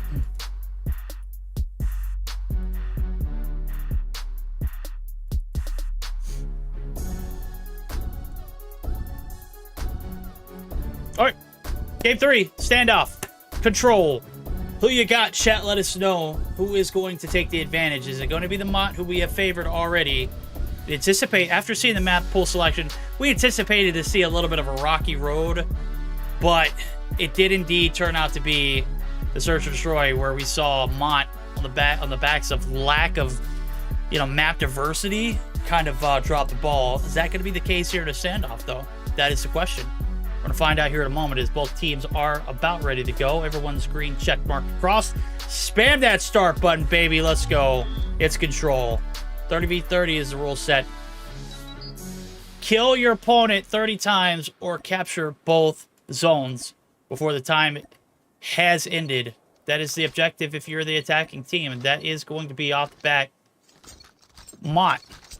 So we'll see how it pans out now as a defending site. Going to be credit to TMGG, but with control being optimized, we'll see who gets that 5th round of the defense. It is earned for now. It is not going to be handed to you. That is absolutely correct. Both these teams obviously going to be giving it their all. We're here in the playoffs. This is where everything counts. You can't afford to drop games at this point. And again, both of these teams are very strong teams with plenty of veterans that are brought. I'm not going to be disappointed no matter who wins or loses here. Right now, this round 1 off to a great start in the life lead for the side of Mont. They have a early A capture coming, and well, they could capitalize on that extended time as well. We know how this offense can play if you're able to get into that B site and lock things down with your operators. And speaking of operators, what we have brought to the table is once again the equalizer for Etsy. And I would argue this is one of the few places where it kind of can make sense. If you're able to get equalizers into that doorway on B because of the proximity, because of that close range, you absolutely can fry people before they have an opportunity to even react. So I like it. We'll see what the play here is. Right now, it actually looks like Team Mobility have forced Mont back a little bit. Yeah, Team Mobility have forced Mont back, but life count, though, not their friends at the moment. Zay in the back alley. He is flirting with a just disastrous R9. Love to see it in the mix. He's going to be able to pick up a secondary in the Finnick, but, homie, got to hit some crispier shots than that. Here comes Chow. They've got the back line locked down. Here comes the secondary and the doof. And, man, it had a great play out in your head. Just did not execute perfectly for yourself. Very unfortunate for him. Going to be able to cross through on the enemy lines. And 10-9 is that life lead, as it is going to get a little bit better. Legacy going to try and reel it back in. What was that, Legacy? What was that? There's no way you didn't win that one. I feel bad for you that you didn't win that one. There's no way you didn't win that one. I feel bad. It's horrible. Terrible vibe. 6-4. Still very doable here for the side of Mont. But, oh, you got to avoid paper planes like that one. Unfortunate. 3-6. Make it 5. As this is the last stand for both players, or both teams, rather. All right, well, no more respawning. Any amount of clutch here from the side of Mont could actually be a blessing for them. So we'll see as things continue to roll on what's going to happen. If I had to guess, I would say that we have some big opportunities for Jace to pop off here. He has been one of the top players for this team, and I'm really expecting big things out of him, but with him falling, it's looking a little bit rougher for the side of Team Mont here, who I thought actually had a fairly decent position to be in. So ZZ now got to clutch up for the team, and with that range, fighting a head glitch, that's just not going to happen. Yeah, not going to happen. Good positioning there from Nutsella. He's got 12, a Pretty, the whole damn kitchen sink, and a purifier. That Super Soaker is about to go crazy. First round in, they did capture that first tick, or first control zone. That's the A side. Super Soaker on the right-hand side of the screen, though, not going to be very fruitful. Only takes down one, and Nutella, well, he didn't pop his, so very unfortunate. He did pop it, but he's going to get it back, so Pretty's out is going to open up a little bit of a leeway. They're trying to get a seam of progress over towards that B site. Nutella not really in a position to do anything with something with that range. The Switchblade I'm talking about. Nonetheless, as soon as he rotates in front of somebody, he's dead right. So 23-24. No takes progress coming through just yet. Not a bit of map control for the opening attack. And it's not looking good. Fahim now trying to seep into the spawn. He's got a trap that, my God, is just so damn good for him. Unfortunate, you got an opponent or your friend who is actually causing some damage with the War Machine, and certainly might be an operator wasted there from Fahim. Well, it might be. We're going to have to see as things continue to roll right now. It is monstrous leads for the side of Team Mobility. So we'll just have to see what they're going to bring to the table for our rounds to come, because I mean, right now this is looking like a team that shouldn't even be in this map. I mean, they put up a hell of a fight there in the first round, but yikes, this one's not even close, man. Greasy is going to reconnect. Right. Thank God time expires before you get absolutely put on a milk carton. Yeah, that was yeah. That was they had us in the first for a minute there, man. They had us in the first half. I don't know. Dude, we were down to a 5v3 in the first round, and then you get annihilated. 15 lives remaining on your opponent's team. Hey, that's control standoff, bro. Let that happen. The spawns are not optimized. The map itself, I don't think is playable for control. And I mean, of course, you spawn in behind cover, but let's be real. Like, this map is so small. All you have to do is just move slightly to the right or left, and you've got a line of sight into the spawn if you need it. Surely enough, they just got fed to the bees. Right now, the beast is continuing to eat. No, they're not. They're actually going to be shut down. First initial wave of players sent back to the spawn. Second set, looking like it's going to be the same case. So, we're going to go back and forth here. 45 seconds left to go on the clock. Etsy going to be able to ring one through. And that middle of the map is absolutely wide open for the take. And JC got to take up a little bit of real estate, too. But now it's going to be forced back down as Legacy's got one corner. HBC is on the other side. HBC going to get shut down. And here comes the line of sight. Get onto that objective. 25 seconds left to go. 27 to be exact. And he's doing it alone. There goes a nade chucked out. It's going to be good for the first. HBC, he's going to have to force to re-heal. And this is not the ideal situation for TMGG.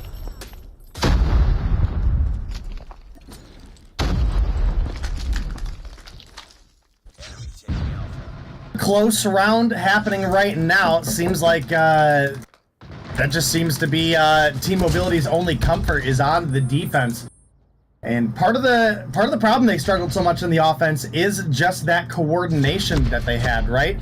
It was or rather lack thereof.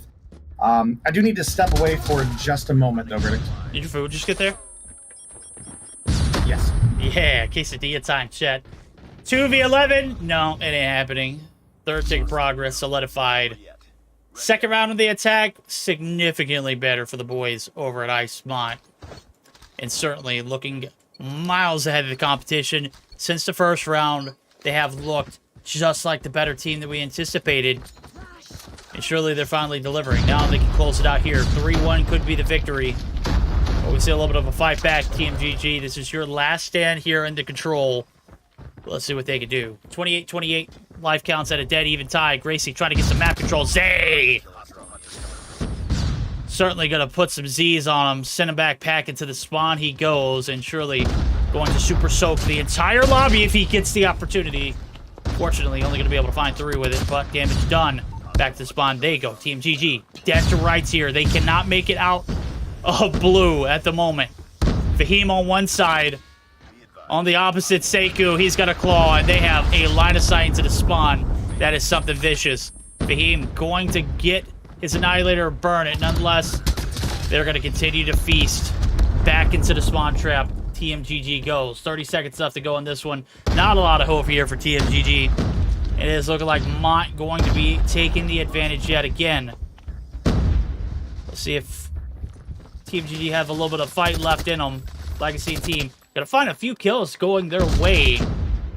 But nonetheless, zero margin of error as 2 players do get taken out. Your time onto this A site has granted you 1 tick of progress, but you can't count ticks here. You got to capture the zone. And it just does not look like it's going to be the case. All right, well, looking like the end of the road for the control for the side of Team Mobility here. I don't even think a miracle can save them at this point. With lives continuing to fall, now down to just feints, and Fahim is there to take his life. And some of the more convincing control rounds that we've seen out of the side of Mont to be able to come through with the victory. They now lead 2-1 in the series. But it's not over there, guys. We have a hard point coming your guys' way. Game 4. Okay, if it's anything like our first hard point of the night, you are bracing yourself for a nightmare if you're a TMGG fan. Team Mobility coming up very shy in the hard point, coming up very shy in this control. You know, with the exception of the first round, which still was a nail biter, that was the only victory they took. And 3 rounds, Mont just literally had their way with them. A little bit of an adaptation, a little bit of just outplaying, a little bit of versatility going their favor. Standoff down and dusted. 3-1. 25 on board for Zayse. Jayse with a 22 and 21. A 23 and 12 for Etsy. Fahim 24 and 16. Mont looking like they are prime form for this team mobility roster on the left-hand side. Again, struggles in the respawn. Nobody positive.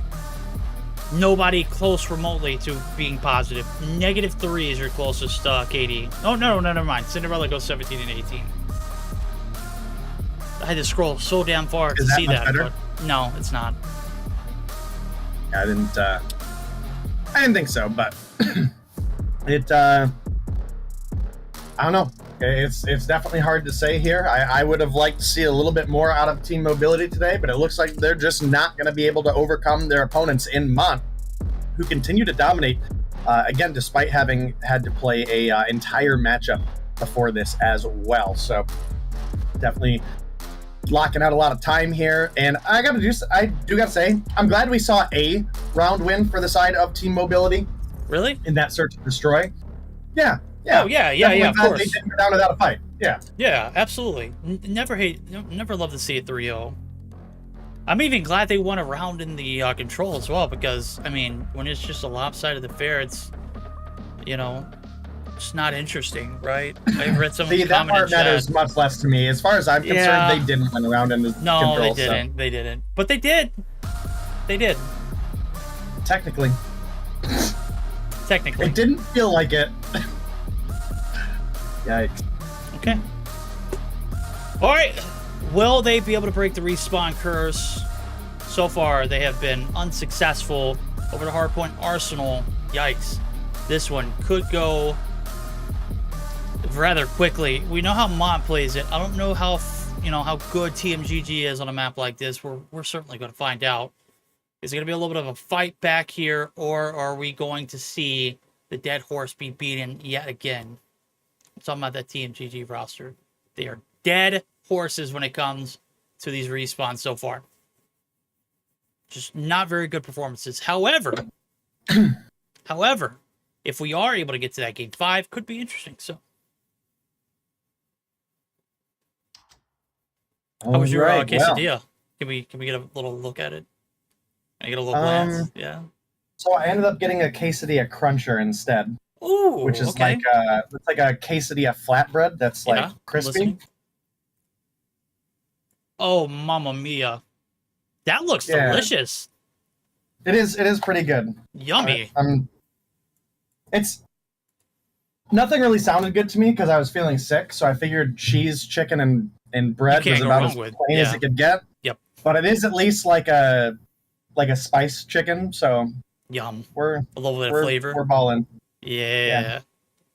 I think the crunch, because it's almost like being on a cracker kind of thin crust, right? Where it's like real crunchy. See, I'm a huge fan of like thin crust.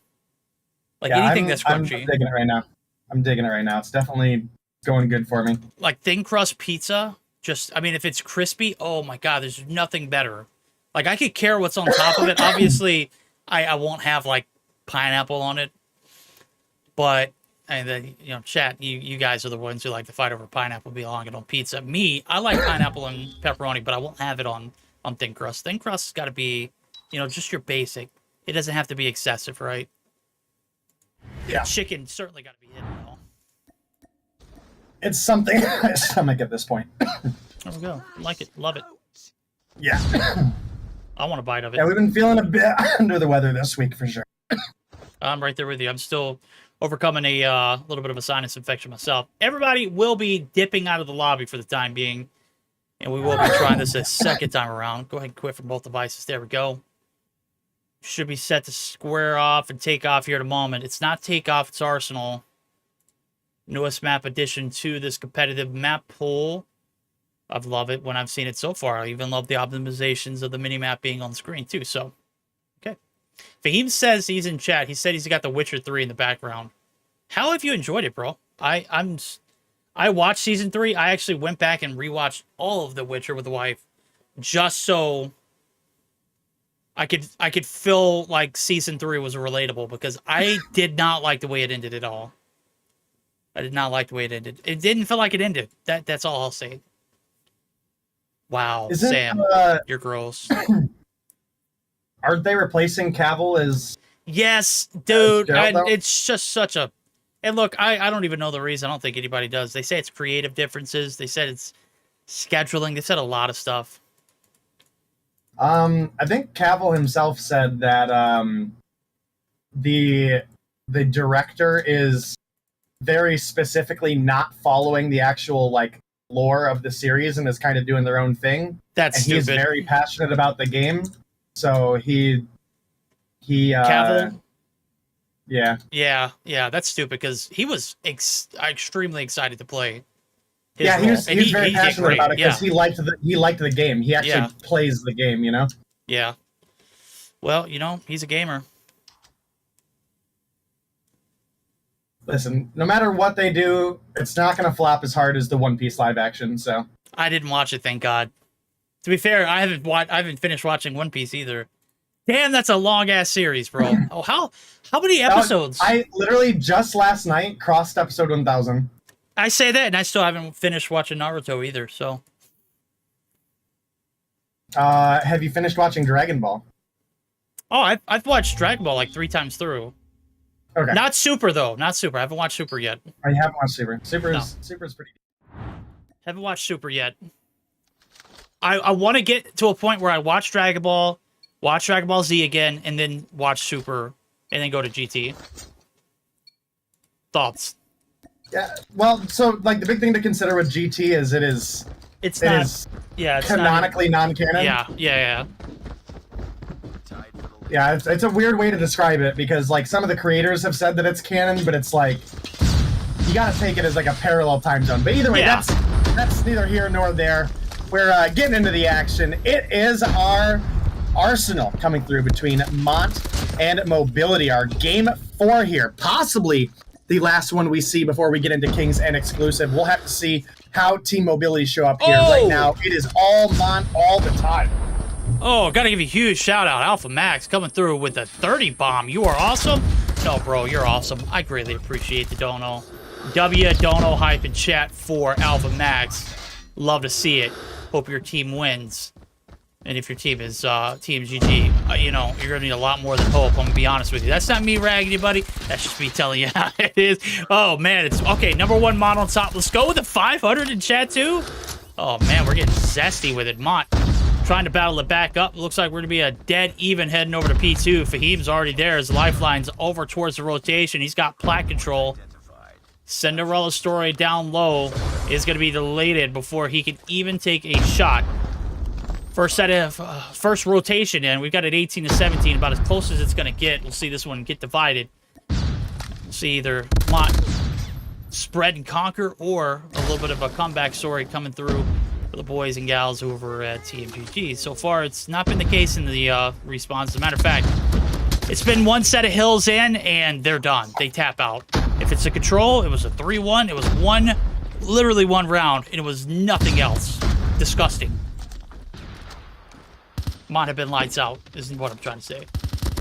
Yeah, I mean, Mont have certainly come through off the rip of this game and are just putting in massive amounts of work. And well, it reflects that they have put their practice in, and this is another one of those teams. I'm really excited for some of the upcoming years of competition that we have. Obviously, we've talked a couple times about them not quite having made it to to stage 5, right? You know, we talked about them being in the 2nd place or 5th place. I don't know why I said 2nd. But I think this is a team that if they keep putting their best effort forward, they could absolutely grow together and you know, really have some high chances during our next years of big competition, or even in seasons to come, right, for Mobile Mayhem. So True. I'm excited for it. Hopefully we get to see more of them. I would love to see a game 5 here. I'm not gonna, you know, say I have a preference on who wins or loses, but it is you know, very heavily looking like Mont right now. Yeah, it is indeed. And the early rotation spoiled. It literally soiled the bed there on that one. It is going to be Mont taking every advantage, clearly known to man. One more imposter inside that duct. Oh, hello, Jay. Gonna get gone, greasy. Or, I'm sorry, Gracie. Gonna be greasy, looming himself up and sliding on down that puppy. Nonetheless, he is gonna get shut down, too. So, early rotation spoiled. It is CMGG battling it out in the trenches here. We're getting to our 4th rotation, and, well, you thought that P3 was gonna save him. And we saw disaster strike. Well, it strike twice here. We're going to find out. Artillery open up for big business as the big guns are out. They've got the lockdown. The spawns, the reads are there. Feints, a big lifeline on the right-hand side of the map, is going to get taken down. And, well, you're down to 3 on the objective. Is it going to be enough? Big kills coming through. J-Say going to be able to find one, but he gets super soaked to hell and back. And now Fahim barking on a break here as he does have the Annihilator. Looking for the gunny out in the open. Sekou going to clear out the window seal. The last hope for the retake looking undoable as Feints does drop, and just like that, Mont busting it wide open in a solid retake yet again on one of the bigger hills. All right, well, with over a 70-point lead, or about a 70-point lead in front of their opponents right now, Mont looking to close things out and secure themselves in that final day of the playoffs for Mobile Mayhem EU. And gotta be honest with you, Zeze coming through 19 kills, coming through with the Hopper, leading the team definitely in a good position, but is going to finally drop out there. And now as our next hill is getting ready to open, this is our last opportunity before some of that reset action. Claw going to be popped by Sekou, finds one, almost gets the next onto Gracie. There it is. Fahim able to find 2 of his own as well. Oh, they're spawning all over the map, too. Yeah. Here. Oh, my goodness. Look, you see these guys, they're getting forced out, too. Cinderella, by some miracle, is going to spawn right behind Fahim, and I think that could bust it up. But, I mean, damage is already done. We're at the halfway point of this hill, and they still have no shot of actually getting onto the objective. That's how they're going to funnel right into some shots himself. Last hope here in the 2 players is going to prevail. It's Legacy and Cinderella, but they are fighting for scraps. And hey, I mean, they'll take, you know, whatever they can to go ahead and claw at this lead, because it has gotten drastic. Already 150 point in the books, 158 to be exact. They are doubled up and then some of their opponents. CMGG not having that much to say here in this hardpoint so far is going to have to come through on the backs of a stout P1 performance. And well, so far, it's been kind of lackluster. Cinderella going to be able to hop the hill. But it is, again, Mott coming through and just cleaning house. Legacy, last-ditch effort here from... This is just a waste of a war machine, buddy. He's just firing blank shots. I don't think he hit a single bit of damage on anybody. That's all right, well, 100-point lead now for the side of Mont, as this P1 about halfway through right now. Obviously, this is one that's very difficult with all the different ways that you can get into this P1. I mean, you've literally got air ducts that lead on into this point. So it can be very, very difficult to hold with just so much going on. As a result, you don't really see either team getting a ton of action here, right? There's a bunch of kills going, but nobody able to secure a lot of time. It is going to be when we rotate into these next couple hills that we really need to see Team Mobility be able to capitalize. Because right now, Mont are in a prime position to win on our next hill. Not the one opening right now, but the one after that. With the way that things have been going. I mean, you look at the scoreboard, and once again, kills pretty heavily in favor, stacked for the side of Mont. Oh, very stacked. Hill time as well. This one could be the end. We'll say goodbye to Team GG if they can't reel it back in now. It's now or never. 40 seconds left to go here in this P2 rotation. 200-point club already in the books there for Mont. They are looking to put this one away quickly, as they have let this one go to a game 4, and they are not filling anything past it. Cinderella hopping on down to the objective, gets fed to the Wolves. Nobody there for the break. We're going to see win conditions, only about 10 seconds needed if they continue to hold on to this time. A little bit more now as the contest does finally come through. Feint's going to be able to pop the Annihilator. Buddy, you've got to hit those. Those were free. Zayze going to be shut down too, so 19 points is needed here on the rotation. And guess what? Jayce and crew, they're already there. Mont looking to shut it down. Jayce, bring in the Wrecking Ball. And the opener here on this P3 site, Legacy, dropped by a Pretty. This is it. Mont got the game. They've got it tied up. Only need to close out now. Only a handful of points needed to shut this one out. All right, 13 points to go. Mont could be finding themselves in a finals day for our playoffs here for Mobile Mayhem EU. We'll have to see, obviously, how the rest of this game goes, but with 1 second to go, that's going to be it. No miracles for mobility. I mean, only 88 points. That's rough. I certainly expected a lot more out of mobility for this matchup, but I did expect Mont to win. I just didn't expect it to be so convincingly, especially after they already played an entire series, right? Yeah, no, you're absolutely right. And then on top of that, you got Zayze, who was running around with the R9 the whole damn game. He goes 31 and 18 on a map like that? That's disgusting, bro. A minute and 59 is the top frags there, too. 2 minutes and 22 for Sekou. Everyone right there along with him in that 2-minute club. 1 second shot for both Zayze. That might be our shortest Arsenal we've ever seen. That's got to be. I don't think I've ever seen anybody just get completely folded in an Arsenal. It's always been back and forth. Obviously, we've seen P3 at first rotation is where we ended, or second rotation, right? Yeah. Hey, goodness. I mean, look, you got 5 hills. This is a huge map. You got a total of 300 points that could be earned in the first set of hills alone. You know, and we have yet to see one that kind of closed out on that P3 rotation. It's always at least gone to a P4, at the very least, in Mobile Mayhem. I think we've seen one a little shorter in Stage 4. You have to go back and rewatch the VOD. Yeah. Man, I tell you what, some of these teams just play this map so much better. And clearly, Mont, better than TMGG today. Is enough to get the job done. It's enough to get them a ticket to Monday's show, where we will be seeing and crowning a champion for Mobile Mayhem EU. You have to tune in and find out. Still, job's not done today. Might be done for Mont, but it's not done for us today. We've got one more matchup on our hands, and it's going to be a banger. It's Kings. It's exclusive. One of these teams is going to be moving on to the grand finals guaranteed. One is going to have to test their luck in the waters with a Mont team that is looking pretty damn feisty. We're going to find out who is going to be the better team on the other side of this break, as we're going to get geared up for our last series of the night. Chat, don't go anywhere. It's our main event.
slippery HBC. Now the last two to live. Fahim with 2 on board.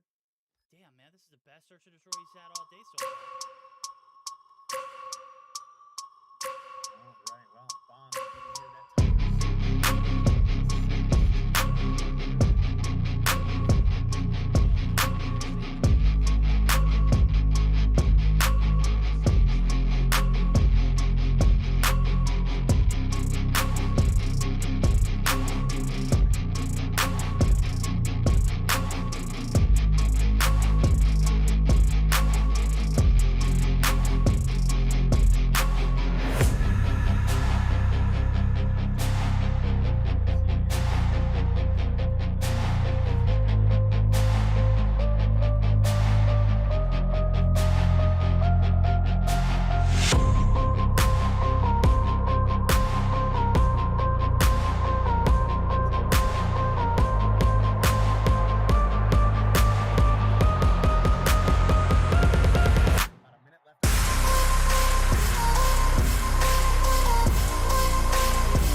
Now got to clutch up for the team. Alrighty, ladies and gentlemen, after a much-needed short extended break, kind of short, let's be real, we didn't even make it through the control highlights of that last series. We're ready to get to the meat and potatoes of this one. It is going to be our main event, a banger of a matchup. Your Stage 5 representing teams from EU. It's exclusive. It's Kings. They're about to take off here in a best-of-5 format, Dave. Winner of this one, guaranteed slot in the grand finals. All right, well, obviously a lot on the line for the winners here, but a lot on the line for the losers as well. But, you know, looking at our matchups on Monday, that would essentially look like, if this is right in my head, right? The loser of this matchup faces Mont, and then faces the winner of this matchup, right? 2 matchups for Monday? Yes. Okay. Yeah, I mean, I think we can expect this to be the grand finals matchup as well. Without having 117 or Animus here, I don't see Mont, even in a perfect world, overtaking Exclusive or King. Thoughts, opinions? I think you're absolutely right. I don't see either of these two teams, with the exception of today, losing, Monday. And that's not a knock at Mont. It's just clearly a skill gap that you're not going to be able to cover in the span of a weekend. It's just not going to happen. I think Kings takes this series, and I think based off what I'm seeing in the rotation, it could be a 3-1. It could be a 3-0. We'll just have to find out as I'm taking a look at the maps and rotations. It's Arsenal to start us off where we left off in the last series, followed by a Search and Destroy on Slums. Guaranteed Game 3 brought to you by Best of 5 format. Gotta love it. Control, Crossroads, Strikes. And then from there, it is definitely on Exclusive, in my opinion, after those first two maps to perform if they want to see that Game 4, which would be the Hacienda. And if we do get to a Game 5, again, Search and Destroy on Firing Range. Love the rotation. It's a beautiful set here. Definitely sounds to be glad to have Firing Range returning as well. That is pretty nice. No guarantees that Game 5 is going to happen where we actually make it that far, but just to have it back in the rotation and know that in future weeks for NA and EU, we could be looking to see Firing Range return. So I'm pretty happy about it. I can't complain too much. If I did, nobody would listen anyway. So we're just gonna keep on keeping on. I'm about to say would be complaining. Would be what's that reference? Falling on deaf ears. Falling on deaf ears. Yeah, that's the one. Yeah, they're completely mute at this point, bro. I'm gonna be honest with you. Like at this stage in the games, it's definitely gone through one ear and out the other if it even made it to that first ear. So we're having a little bit of technical difficulties in favor of Exclusive, so we're going to take a moment to make sure that they have all of their situations handled before we do hop into this series. It does look like everybody's ready to go, so technical difficulties will cause no delay. It is all better. This one. Going to set the stage for a grand final, which we anticipate seeing another rematch of this one. It is, been Exclusive, who came through and shocked the entirety of EU, making one of the best runs in Stage 4. Granted them a spot in a stage a seat at the table, rather. To see if that seat at the table is going to be useful here in this one. Winner moves on to a guaranteed grand final slot. Not saying that it's not guaranteed already. You got to earn your keep, though. All right, well, it's like Exclusive maybe still having a little bit of difficulties here getting a player connected. It's like we've got Very Caesar, Shark, and Neil in the mix, waiting on our fifth to join, and it's looking like we might be back to the lobby here momentarily. This is pretty long without someone connecting. It's usually a bad sign. So, yep, there it is. They all back out. Back out before I get stuck. All right. Who is it that wasn't connecting? I think it was Creed. That is correct. Yeah, it's Creed. That is the name I did not read off. Okay. Yeah, Champy's on the bench right now. And this is the roster that we see play on Monday as well. On the Friday before that, we watched Kings play Exclusive, and they had Champy in with the exception of Veer out. So it looks like this is the roster they might stick with. So I think it's a great one. Synergy-wise, we're going to find out how it compares to the likes of Kings and if they're able to put up a fight. Now, as everybody's getting ready back in the lobby, obviously we saw Creed not connect in. He's ready to go. Veer, only one without a green check mark. We're about ready to get the show started with the exception of him, as we anticipate this one to be a banger of series. Definitely the highlight of tonight. And we got to see Mont put on some pretty decent games, but this is where we get to see, better talents arise, right? Yeah, I mean, I started the broadcast off saying we have at least one good match tonight, and it's Kings versus Exclusive. Now, I think our other matches actually had some interesting moments, right? I mean, they definitely, to an extent, in certain areas, played out a little bit further than we expected them to. So, pretty glad about that. But at the end of the day, this is your T1 competition that Europe is bringing to the table. So, this is obviously going to far exceed that in many ways. So, we'll see as things continue to roll right now. Kills getting traded back and forth as a P1 at takeoff does typically yield, and it looks like gonna be a little bit of a stalemate off the rip, but it looks like Kings fully claim that hill now and are racking up that time early. Yeah, complete control. Inferno through the vent, man, an absolute beast. Window control not going to be there for the boys over Kings. Yo, wait, hold the phone. Yeah, it is. Never mind. They don't need much. The guns are running, and surely they are shooting a real crazy like. There's a little bit of a lead gonna mount here. Neil from the window seal, looking to get his team back into the swing of things. He's going to give him a fighting chance. It's Shark now onto the objective. Kings are going to be outplayed there on this one, but it's just for the scrap time. Over to P2 they go. They're looking for the early setup. And they got their share and then some. 28 and counting. So what's going to be a little bit of a 10-point advantage and plus. The setup looking pretty solid here for Kings on this rotation. Paying dividends so far. All right, well, Kings with a fair little bit of a lead. Nothing that can't be overcome for sure, but it is still going to be very, very difficult for Exclusive moving forward. Kings, not a pushover team in the slightest. They are certainly the #1 team that Europe brings to the table right now, and I would say consistency-wise, it is not even close, so... Well, we've obviously seen other teams, though, been able to topple Kings in the past. The likes of Animus, the likes of 117, even Exclusive at certain points of time. So there's chances here for sure, but I think one big thing is just how strong Champy had been for this lineup, and not seeing him here for today's games, and possibly not for Monday's games either, is kind of a bit of a miss for me.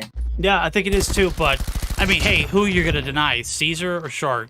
At this point, Shark has possibly been the most consistent player in all of EU. At one point, we didn't see him last season. There's no way you're going to tell this man no after picking him up here.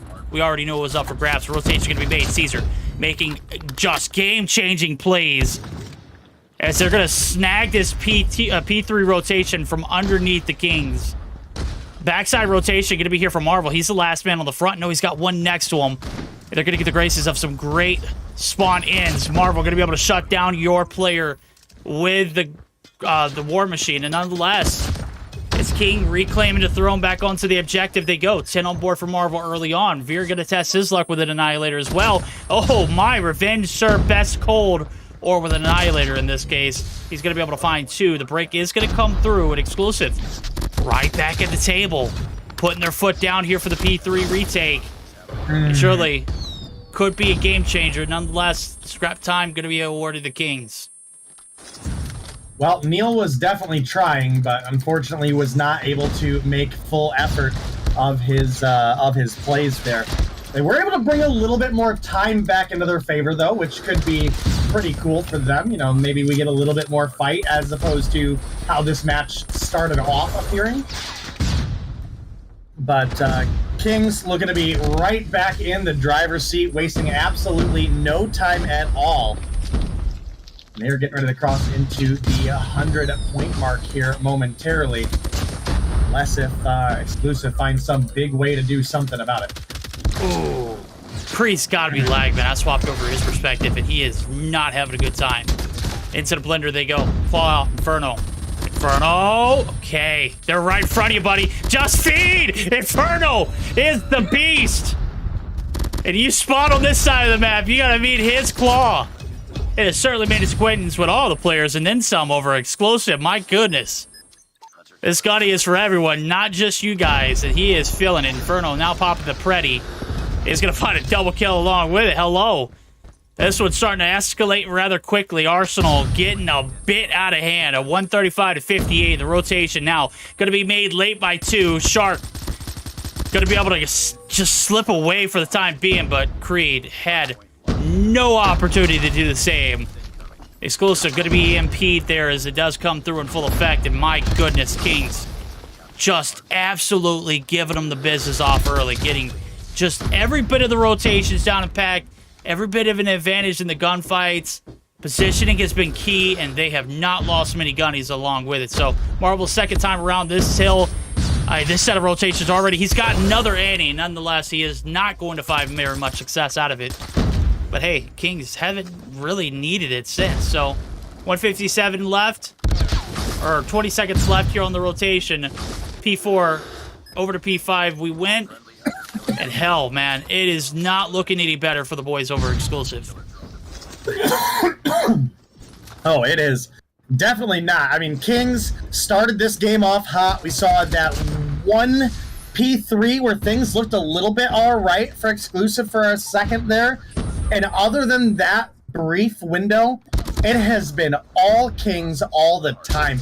Inferno dropping 26 on the boys right now. Marvel also on 22. We've still got Creed on 8. We've got Shark on 5. We've got Neil on 12. We are massively getting out fragged on the side of Exclusive right now.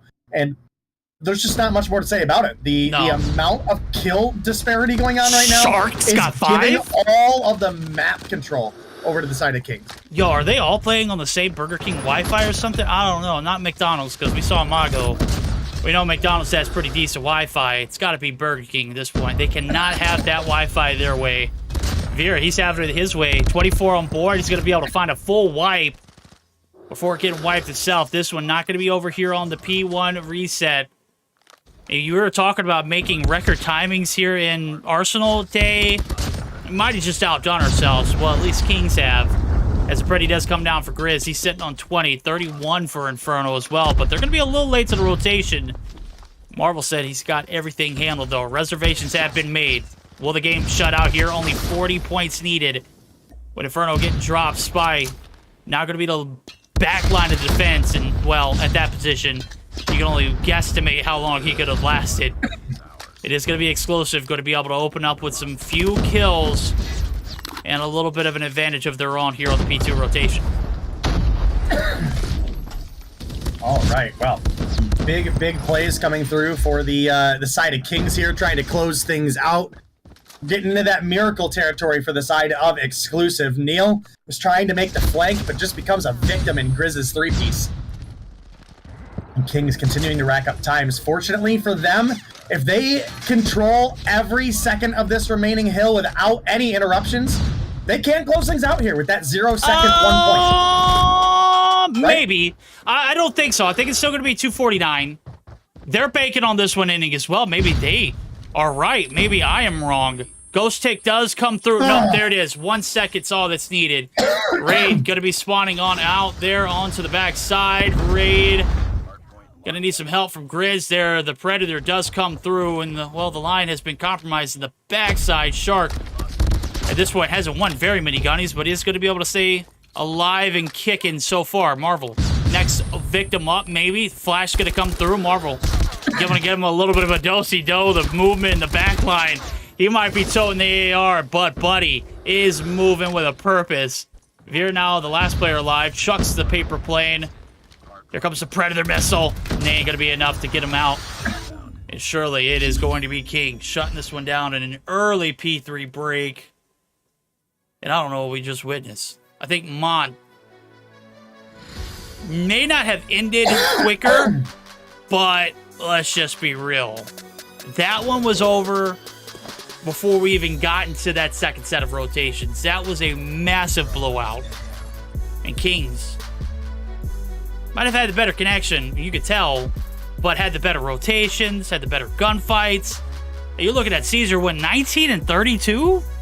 Creed went 9 and 27. Shark went 10 and 30. What the hell? I mean, man, what that was a brutal. Brutal is to say the least. I mean, the kill discrepancy alone is enough to where I really think Exclusive shouldn't have got 100 points on the board. But I mean, we'll do some quick math here real quick. Plus 2, 16, so 18, 35, 44, 60 kill lead for the side of Kings. Oh my goodness. How do you even... Oh, man.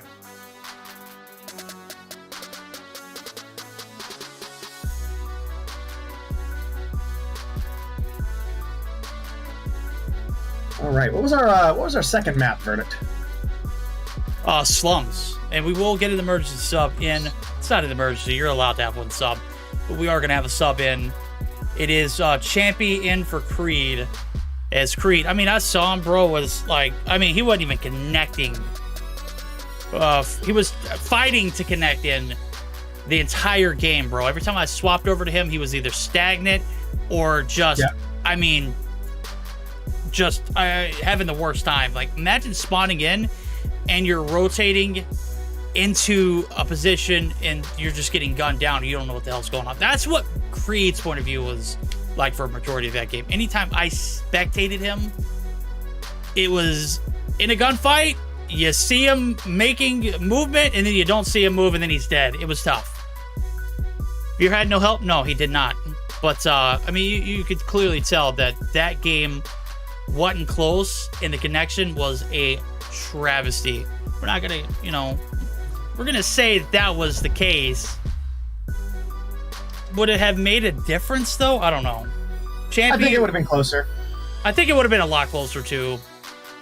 But I don't think the end result would have been, you know, would have mattered. I think that was a pretty solid opening, and the rotations look good. Connection or not, like, I don't know. It's really hard to make a judgment on.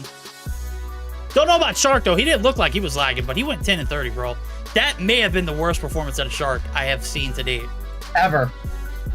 In his existence, yeah. Let's make sure that's there. Ever. Yep. Yikes, man.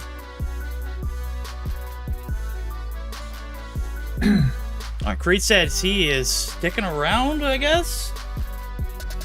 I don't know. We'll Maybe they decided Shark needs to switch up? Give it. I mean, hey, he was lagging the whole time, and they both put up the same amount of numbers. With the exception of Shark putting in a little bit more hill time. It's not a pretty game by any means. Okay, well, all right. That's bold. I love the commitment. Champy will remain on the bench. Exclusive will keep their starting 5.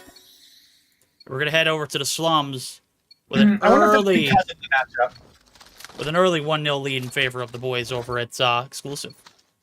Defend the objective. They have the bomb. I wonder if that in part is due to them not wanting to play Champy into Kings. Maybe like keep that in pocket for competitions to come. It's hard to say, but if you're having connection issues like that, you would certainly... I wish you could hover over the players in the spectator client and see the ping they're getting. That would be great, but that would just be too convenient and way too controversial. Imagine being on a LAN event and then seeing the ping that the players were playing on. That would just be so unbecoming, right? Well, this is live, right? They maybe don't have to put that in the tournament client if they have something to hide, you know, but... I wouldn't say that's something to hide. I'd just say that, you know, maybe we talk about something a little bit more that we need to. Maybe touch around the subject. Yeah. Nothing to touch around here. It's Kings handling business open up front. I would say Creed does look like he's connected in and significantly better connection than he had at any point in the Search and Destroy, or in the Hardpoint, rather. And needless to say, the outcome does go in favor of Kings taking an early advantage. So, Inferno has been golden here on the spot. Grizz opening up with the first blood. One of these days, I'm going to spectate him, and he's going to do something spectacular, and I'm going to be able to say, hey, I saw that. This case, he's able to stay alive, which is much greater than what happened last round. He found one and he was done.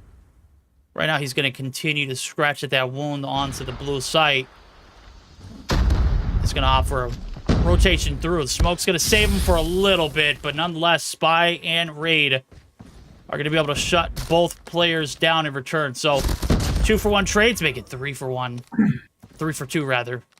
Bomb's going to go down nonetheless. Kings looking for the complete map control and divvy on out. Raid can't win that one. Neil's going to be good for a 2-piece. And all of a sudden, Exclusive. They've got the keys to victory here. They just need to get this defuse on out. certainly Perfect going to shot. be a difficult one, but the cleanup from Neil is going to tie us up 1-1. Caesar coming through with that defense. And Neil putting in some work right now. 4 kills deep already, 2 rounds in for this team. What more can you ask for out of your leading sniper talent? Obviously, Creed and Shark having a little bit of potentially what we could call an off day. I don't know. It's real hard to determine what I want to say this is, you know? Damn, dude. I'm just like caster cursing Grizz right there. Give him an opportunity to shine, and through the smoke he gets obliterated. Raid gonna follow the same suit. Creed gonna be on board for his first. Spy gonna be able to get the trade on out of it. Neil, though, on the back line, holding down the fort. He's got 5. That includes the 3-piece that he got last round and 2 here. He's not needed to do much more work. The defense looking pretty damn solid after that opening round. Kings. Little Mike silent after. Raid's got 4. Marvel's got 0. This is not the ideal start for him. We'll see if he can pick it back up.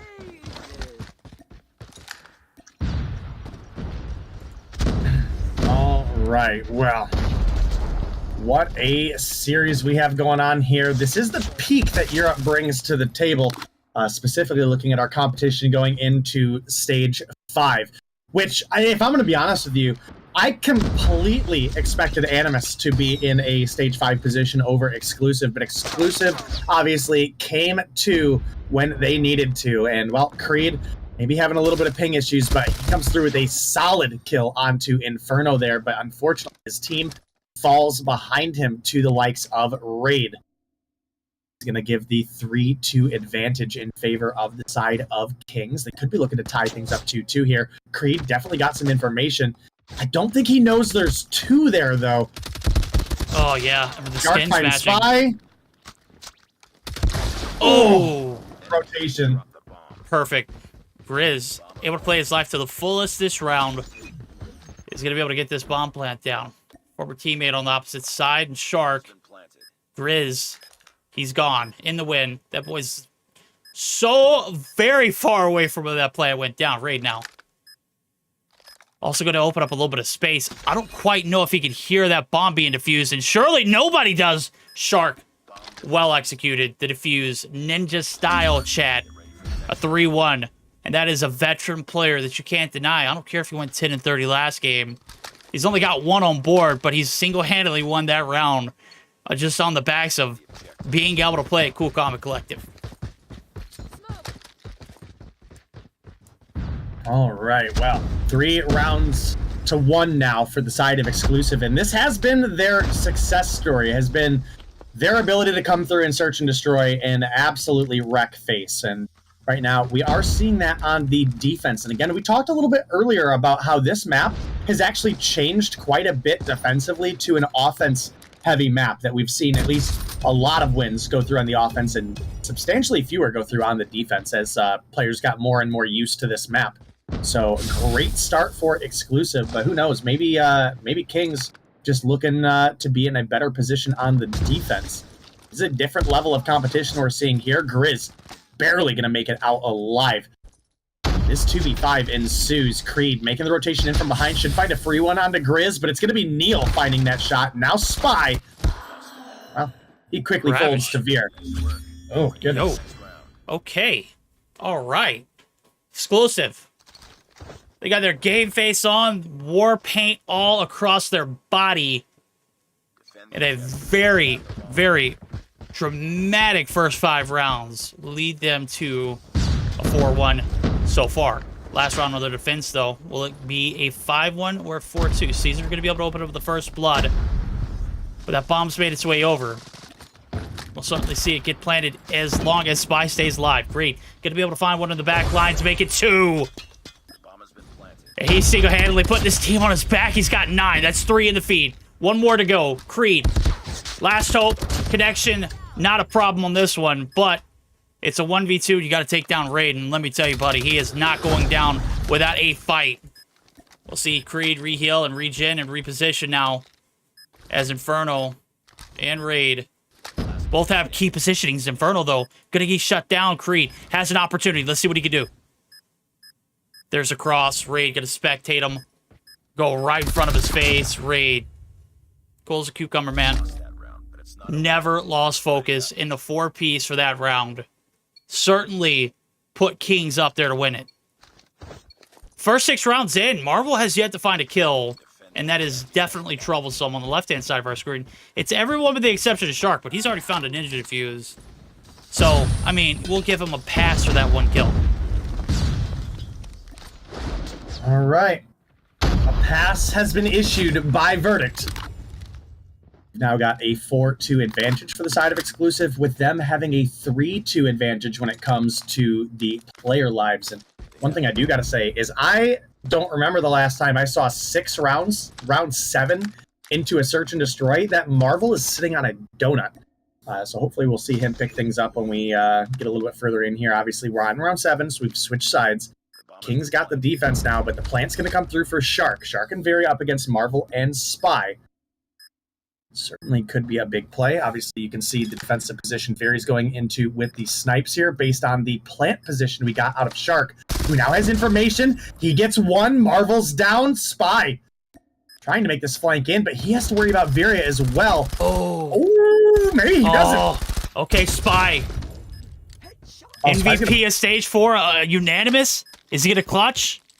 Veer, forced to check the bomb. He's gonna rotate. Veer's just gonna get Vapor. Look at it. He's done it. It didn't matter that he won the gunfight. The time played to a T, executed to perfection, and Spy just couldn't take him down. Very well played, my friend. And this one getting a lot more interesting as we roll into the second half. The results, astounding, exclusive. Up by 3 as they took that one on the backs of Veer. Well executed, time played to perfection. Grid's going to be able to open up with the first blood. And, well, Kings already find themselves in a bit of a pit. Raid, who else to bail him out? Oh, my God! Raid, I mean, just a remarkable player. Remarkable plays being made as well. Veery can't play time here. He's got to collect this bomb and plant it or take all 3 out. He's got plenty of time to do it. 1:30. There we go. Marvel's starting to heat up. It's not over yet. Ready up. I mean, it took until round 8, but Marvel was able to get 2 on the board and definitely a factor in the team winning that round. He could pop off and get a couple leading picks here. It'd be honestly pretty great for the team because that is what they've been lacking in, is that early advantage that we're normally used to seeing them be able to acquire for themselves. So we'll see as things keep rolling on. But it's going to be Fury coming through with a snipe to open things up. But Raid is just such a potent beast in this matchup. Oh my goodness. Kings answer back again, making this defense look a fair bit better than their offense had. Yo, Raid looking like Veer from game 1. But he's fighting a closer battle. Obviously, that arsenal was not redeemable. We saw it in rather quickly, too. Raid is on a bit of a tear. Grizz, concussed, got to play his life. Does so. He's made way over back towards cover, and, well, with Raid behind your back, even if you do down or get killed, you know for damn sure he's going to find at least 1 or 2 in return. He's been a walk-in 3-piece this game. Yeah, I mean, we're talking 16 kills deep right now, Verdict. I mean, ridiculous. Ridiculous. He's setting pace for two kills per round. And he's just only gotten better. All right, well, things keep rolling. We're only 1 round down now for the side of Kings. Again, largely in part to just how well Raid has been playing. Hopefully we can see some of these other members of Kings turn up as well, because you're getting a lot of really evenly distributed effort on the side of exclusive. You don't have anybody at 16 kills, but for the most part, you've got 7s and 8s across the board, with 1-3 on Shark, who is having a little bit of a rough day. So we'll see as things keep rolling here what's going to happen. But right now, the 4v3 advantage in favor of Kings. Grizz is going to make it out alive. Oh, he does have a Caesar right behind him. There ain't no way. Why is he alive? Oh, Marvel. I don't even know where that's from, but I know it's from halfway across the map. It is indeed. Grizz bringing the shots when it matters the most. 15 seconds. Not a winnable round. They had to stack up, and, well, Finnick just does not produce enough damage for them to even line up and do so. We're tied up yet again. Kings down, but never out. We're tied again, as I mentioned. And into the thick of it, Exclusive selling the bag. I don't really say they sell the bag. It's just been Raid who has been running rampant on this map. Disgusting performance so far. It's a quick hit over towards the B side, or A side we go. Grizz is going to find one, but Neil going to be able to quickly take him out with a Finnick of his own. As they have a little bit of deception. This bomb's made its way over towards that B site and is quickly being planted. Player advantage in favor of Exclusive. Kings, this one is for the lead. Can you reel it back in? Inferno says absolutely. Takes down one Shark. Gonna be able to end his reign of terror. And speaking of raids, he's still alive. Let's see what he can do. No. He's not. It's done. It's Spy. 1v3 style. Wow. Okay. All right, man. Well, that's a big round for Exclusive as they now go on to map point, potentially, if they're able to win this one here. But it's not going to be easy. Obviously, everybody here on the side of Exclusive, a veteran to the scene. Same with the side of Kings. And, well, Spy may be struggling a bit behind right now for Kings, but we know what a leader Spy can be, right? It doesn't seem to matter. A crispy 5-0 round happens in a matter of like a 5-second span there? Yikes. Oh my goodness. This is a tough way to go. That one ended abruptly. We're tied up heading into the control. 7-5 victory. Exclusive. Stepping up when it matters the most. No overtime here. This one ends in regulation. Take a look at the post-action report. Beast of a performance. Collective unit affair, as a matter of fact. You take a look at it. You've got your top frag in Creed with 1 bomb plant, not even a defuse. 8 kills. 9 for Caesar, 11 for Viri, 8 for Shark, 9 for Neil. The right-hand side, you had Grizz and Raid, and it was their show, and then nobody else showed up. I'm not quite sure what happened. That was probably one of the not-so-great performances out of the Kings this season.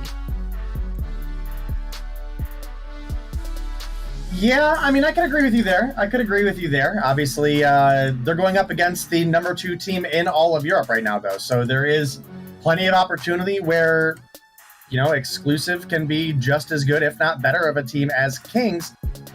Kings have been more consistent across the board. And I feel like I've been saying that for quite some time. So they continue to bring that level of success. And I'm going to continue to give them their dues for such. So maybe for the control here, we get a little bit more opportunity out of the side of Exclusive. Maybe they're able to grab another round above the Kings. But Kings obviously not a team that's going to make that an easy feat for you, right? Well, you're absolutely right. I mean, you said it. This is the number 1 team, and it's undisputed. They didn't lose a single map on, you know, their journey in the... They didn't lose a single map, did they? In Stage 4 playoffs? None. I think they 3-0'd and 4-0'd everybody. It was just by far the most dominant performance we've seen out of any team in EU ever. They didn't look great. They looked, I mean, peak form. They looked final form. They looked just ridiculous, right? And tonight, they didn't look great in that search. We didn't see the sniper bout that we saw in Stage 4 with Neil and Marvel. It was just Neil taking the kills and Marvel kind of, you know, lacking towards the end. That's quite all right, okay? Sometimes you have good games. Sometimes you have games like that, and that's what that was. So we, at this point, just anticipate them to destroy everybody. And surely, you know, that's not the case all the time. Well, either way, we know this is a bunch of top-level competitors for both sides of the fence, right? For Exclusive and for Kings. Kings, they've shown consistency in their domination. As you mentioned, they didn't drop a series in Stage 4. I think they had a map or two here and there, but overall, they came through. They showed their power, And that's what we expect out of this team continuing to move forward. This is a team that puts in the work, and it shows. It pays off. So, I mean, even looking back at, the weekend that we had 117 looking like one of the top teams of Europe in some of the early Stage 4 competition, that quickly turned around. And obviously, as a result, 117 now out of the competition. Kings, the uncontested front runner. And Exclusive, I do feel like they have some gaps to make up here in the difference of skill between them and King. Oh, I think you're right. Inferno trying to thread the needle. Skill gap, not very drastic, but drastic enough to where we anticipate that Kings is going to be flawless whenever they play. Grizz dancing circles around him right now as he's found his way through the fire room. Neil almost gets doused as well, but is going to be able to stay alive nonetheless. Finnick coming through with a beautiful Death Engine skin. That don't need a red dot. It comes one stock. It's not a... Is that the... That ain't the mythic. No, that's the legendary. It still looks pretty solid, though. Yeah, well, I mean, COD Mobile has always been good for their skin designs, right? Oh, I mean, right. That's something that we complained about in Warzone, in our time of Warzone, God. even, COD Mobile got all of the over-the-top, really cool skins, and they continue to impress. And, we were talking a little bit earlier, obviously, about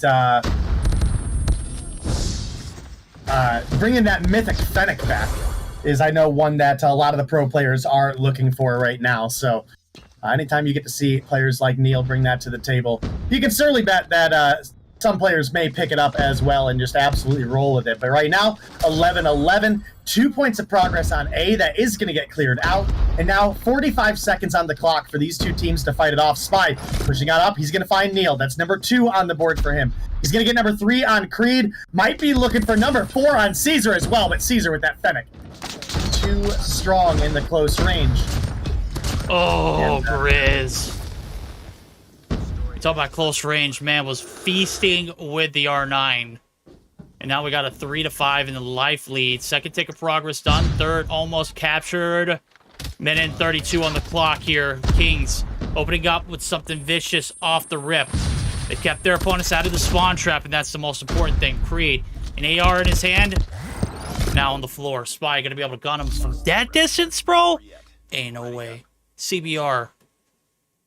I mean, it's absolute disgusting gun to use, but to lose to an LK or to win against an LK, like, I don't know who to blame. Is Spy just that cracked, or is Creed just not that hot from afar? I would say the latter feels more likely, but I could be wrong. I don't know. That's a tough one. I'm gonna have to think about that.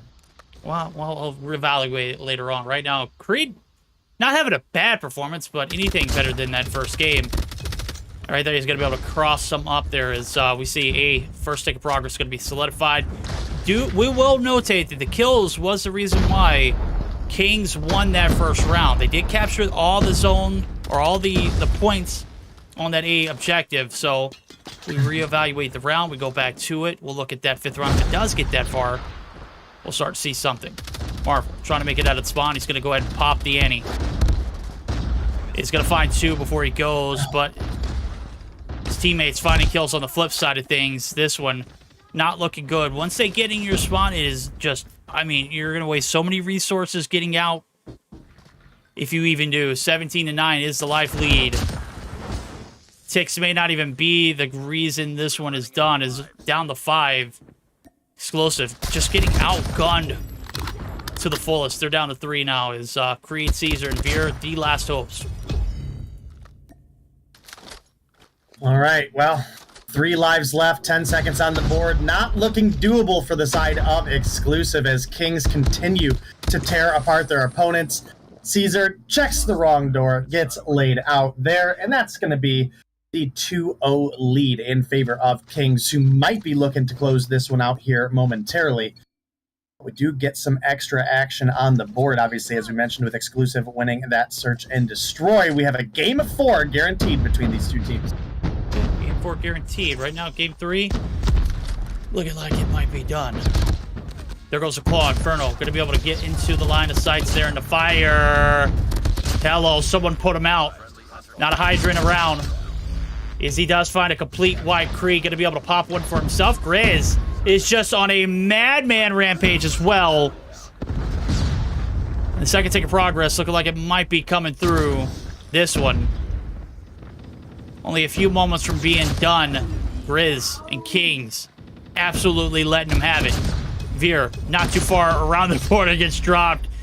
Grizz is an absolute insane shotgunner, and that's the reason why. Second tick of progress is going to be locked in. 1:09 stops. This one, just one more minute added to it. Could be the finishing touch. It's Raid. Not going to be able to finesse his life for too long. As he does hop the hill, he does get taken down. Spy, now the only person there onto the B site. They're putting a little bit of time on both, so... Day, this one looking like it... Yeah, this one's done, bro. There's 3 takes of progress. 2 on A, 1 on B, and 5 lives on the left-hand side. Yikes. Night and day performance out of his exclusive roster.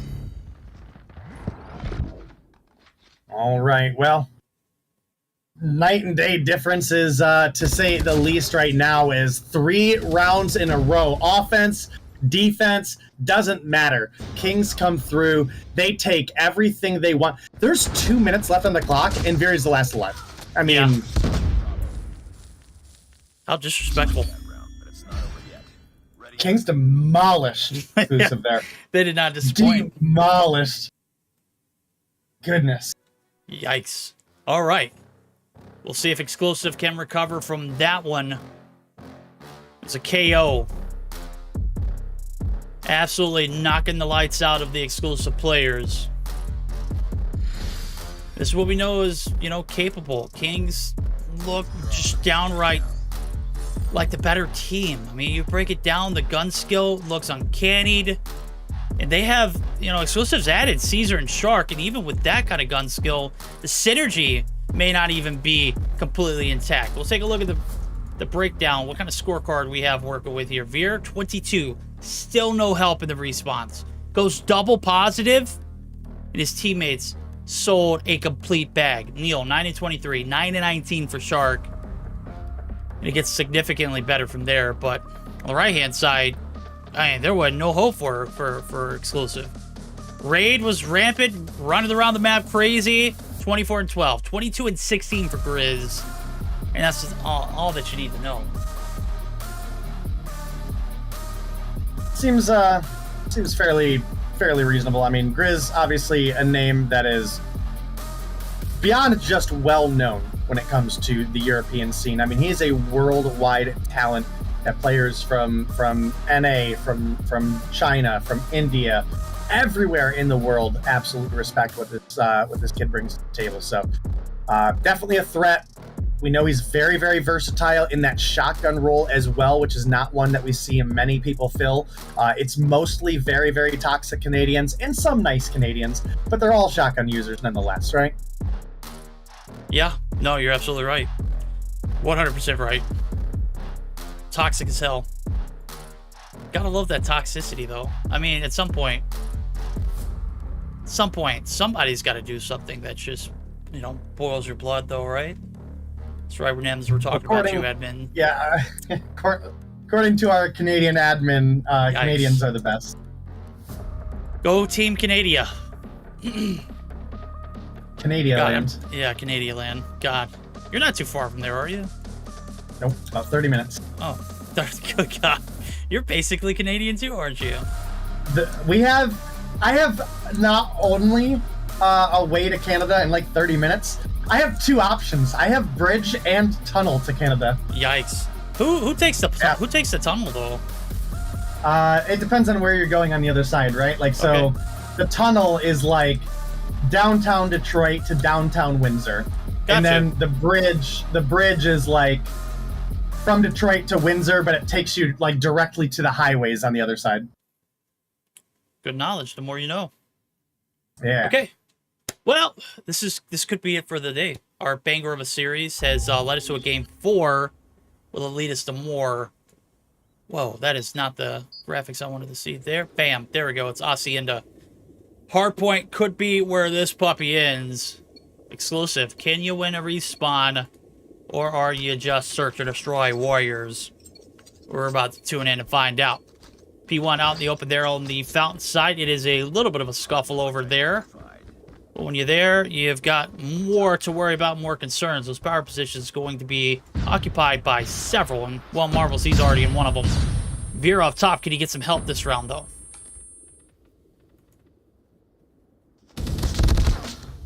Oof. All right, well. Bunch of kills get traded there off the rip. And Exclusive actually off to a hot start on this P1, but it quickly does turn as Kings find their way back in after losing that initial gunfight. And we all know that P1, very similar on all of our maps. Very difficult to hold, especially with no score streaks, no operators, no advantage over your opponents, right? It's going to be that P2 that we are heavily looking for. And now Kings able to answer back, tying the game up, and they're continuing to hold this P1 until just now, where we have 3 players branch off and try to go towards new. This is going to give a fair bit of trickle time over to the side of Exclusive, but Kings, they're going to be getting set up, or tried, rather, to get set up early for this P2, but most of which gets shut down. Does look like we have Raid and Grizz here on the point looking to defend, but we don't have any of our range attackers yet. We have a shotgun and a switchblade. Ooh, speaking of the shotgun, it's Grizz. He's shotting it up.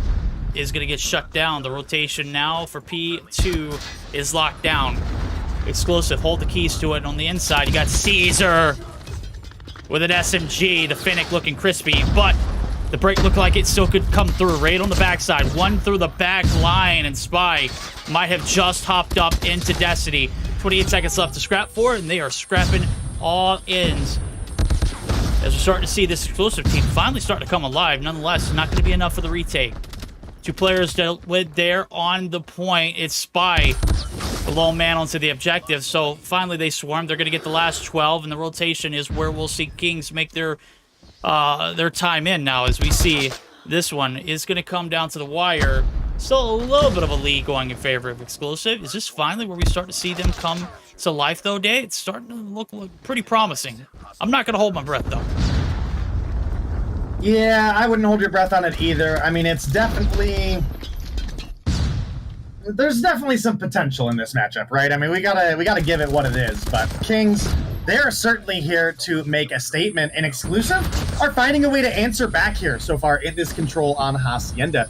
This is our 4th game of the series, right? If Kings win, close out in 3-1. If Exclusive are able to pull this together, we could get a Game 5 on our semifinals day, not even our grand finals night of the season. We're seeing potentially a grand finals quality match, maybe even go the distance of 5 here. Oh my goodness, Chris, how do you keep putting the numbers up like that, man? Yo, The 5 in the feed. Oh, just hand the man the R9, and he is going to make this lobby hot, bro. He is coming in hot. This is going to be grief right off spawn, back to back. I don't need to spectate him, chat. If you want to see him play, just friend him in game and tell him to allow spectators. Just don't spectate him in a major, because we already heard some no-nos and disqualifications. Obviously, there was no ill will on that one, but that's about as far as we'll go on that one. Line's been drawn. Inferno. He's on the other side of it. He's got 4 in the feed. Finally going to be shut down as the Office Terror is going to be dealt with. Caesar now trying to escalate the situation, as they do have the top side control here in this connector. He's going to get the collapse. They're going to get the break. No, it's just going to be a slight contest. Inferno lives to see another round, and Caesar finally going to be able to shut him down again. And just like that, we've got a scrappy P4 where we'll see. For the time being, King's still in control, but this one a lot closer than we have anticipated. Yeah, I mean, definitely looking a lot closer than our initial hardpoint did, for sure.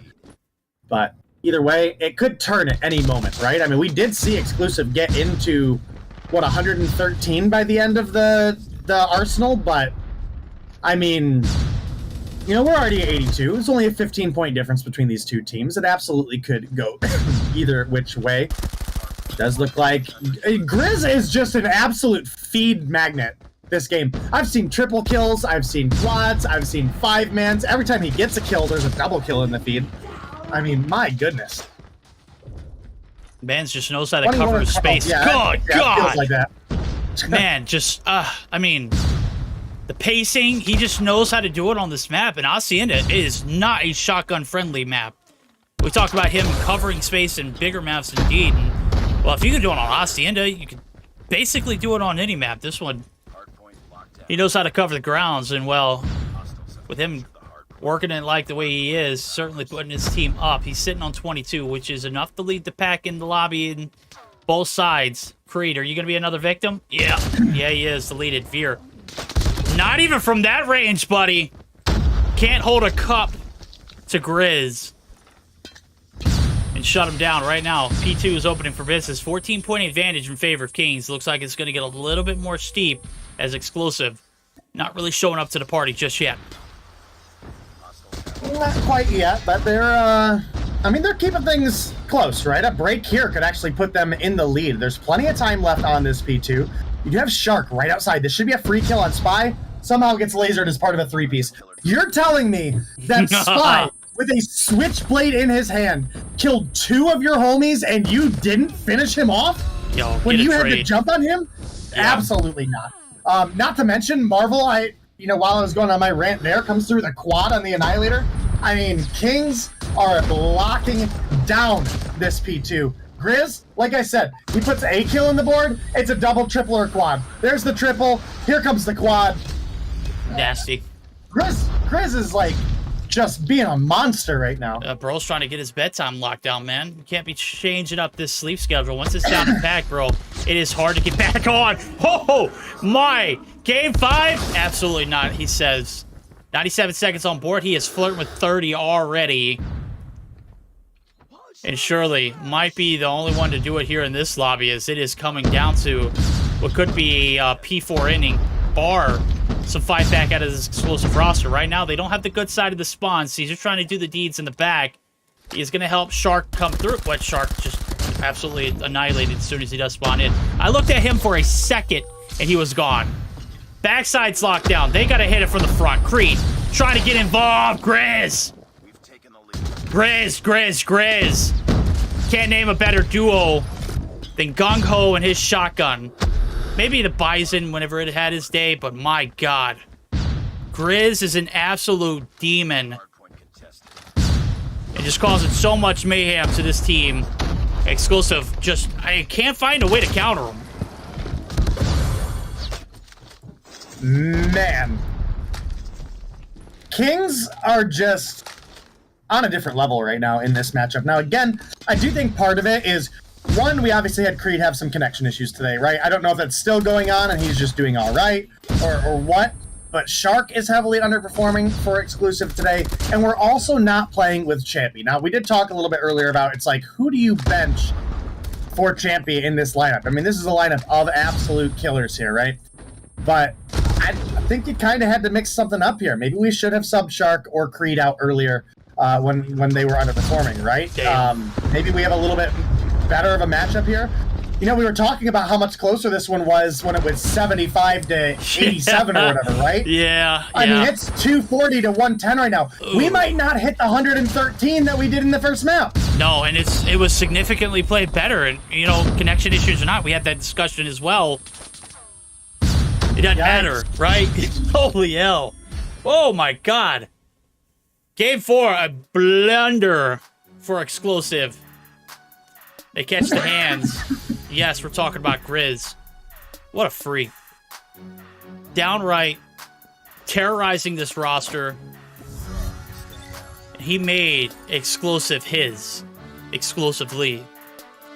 Take a look at the Pulse Action Report. 36 and 16. 2 minutes and 17. Give him a round of applause. Champs coming through for Kings. 29 and 14 for Spy. 2 minutes 47. Another round of applause. Everything on point for the boys over at Kings. And that is going to do it for this series. Oh my God. What a game 4. Well, what a game 4 is, I think, maybe even a little bit of an understatement for this matchup. I mean, Kings came through, and they not only dominated, they decimated their opponents in the hard points. 110 points coming through for Exclusive, a little bit shy of even their last performance against the same team. So, kind of hard to say right this second, but, well, Kings looking like the definitive #1 team that Europe has to offer. I was really hoping Exclusive were going to show up today and show us that, you know, maybe that's not the best they have to offer, but right now it looks to be the case. I'm hoping Exclusive will take this time to continue to practice and bounce back, because they're very likely going to be right back up against Kings on Monday. Yeah, I mean, that's what I'm saying. It's like we're going to get a shot in a best-of-7 format. One map advantage going in favor of Kings this way. Obviously, you still gotta win on out. We'll take a look at the bracket and have it for just eye's sake. What's happened so far? Exclusive and Mont going to be set to take off on our first matchup of the night on Monday, and then our champions will be determined as Kings will have that one map advantage in the best-of-7 against the winner, which we will assume will be Exclusive, but could be anybody. Mont might have their day, could be their best yet, but, you know, I've already mentioned it earlier too. The skill gap, not going to be, you know, it's not going to be completely bridged in just one weekend. It's just not going to happen. That team is great and all, but Exclusive are stage 5 contenders, man. They're, I mean, clearly the better team, right? Yeah, I mean, one would certainly think it would take... to call it a disaster for Exclusive would be an understatement, I feel. That they should dominate Mont, and it shouldn't be close. We should see them face off once again against Kings in the grand finals, and call it harsh, call it whatever you want. That is the reality of the matchup at hand. So, I'm sorry. I hope Mont doesn't take any offense to that. They won't. It's a team I like. I mean, look, you know, they will literally probably agree with you. Jumping into it, I think they have a shot, but realistically, they've got to go into that matchup thinking that, you know, Exclusive's the better team. It's got to be a thought on their minds. Obviously, the heat of the moment, you've got to want them to be, you know, a better team, because we want to see a great matchup. But, you know, as things have unfolded in EU, you know, they typically run their course the way that we anticipate them to. So, long gone are the days of upsets, and, you know, it's just not capable here in EU. So we're going to conclude the stream there as we just watched some great action, great banger of a series, and on a, I mean, just Grizz banging them up. We'll see if they can return back on Monday less bruised and brutally abused. We're going to get geared up for a raid. So we're going to hear word from Call of Duty Mobile on the way out. Dave, we'll see you back on Monday. Hope everybody has a great weekend. Tune in tonight at 11 p.m. Eastern, or 10 p.m. Eastern time, as the spawn will be live. Bobby and I will bring some pretty exciting antics to the COD Mobile scene, and break down the competitive scene as it is, and have some special guests to go along with it. When is fun? 10 p.m. Eastern time tonight. Tonight. Yes, sir. All right. Tune in. Be there. You don't want to miss out.